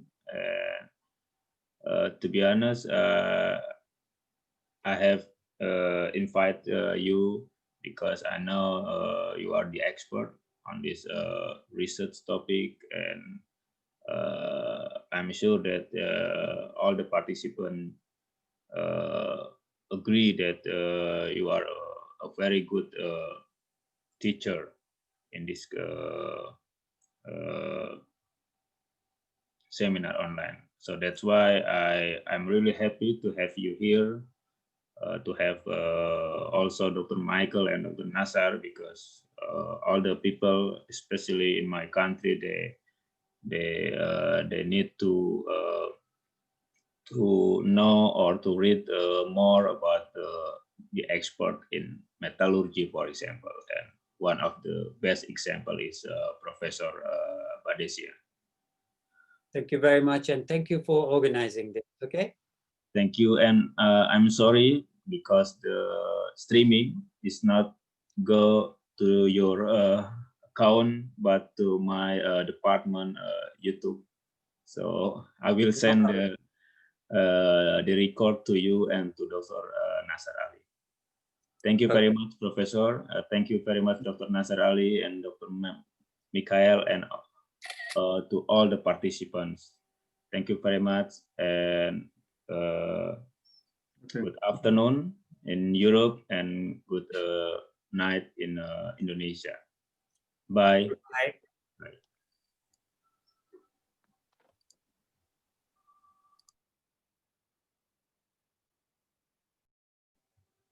Thank you, Dr. Michael. Yes, thank you very much. So it was very interesting to have this exchange, and also I had some ideas on this steel, because it's always good to listen to other topics, because then you get something and so on. And if there are any things which are followed up, if there are interest or ideas and so on the research or the innovation exchange, like in Europe, we have some tools and things which can be used as experience, and then you have your own, which are you are using mainly, but one can always pick some ideas from other places. Okay. So thank you very much, Dr. Michael, once again, and for sure I will contact you in the future, because especially in my department, I try to motivate my colleague to initiate a collaboration between our department and another colleague in Europe, for example. Yes, great. So thank you very much again. I will close this Zoom meeting in 5 or 10 minutes. So if you need the e-certificate, please fill in the Google form, and then we will send the e-certificate to you, and maybe to Dr. Mikhail, and I will also ask to Professor Badesia. If you don't mind, please send us your PowerPoint by email, so the participant will get the e-certificate and also the PowerPoint of the speakers. So please don't forget to fill in the Google form, and I'm waiting in 5 or 10 minutes before I close this Zoom meeting. Terima kasih. Wassalamualaikum warahmatullahi wabarakatuh. Waalaikumsalam warahmatullahi wabarakatuh. Terima kasih Pak Adit. Sama-sama Pak Korda. Waalaikumsalam. Terima kasih Pak. Sama-sama. Izin pamit Pak. Sukses selalu Pak Adit.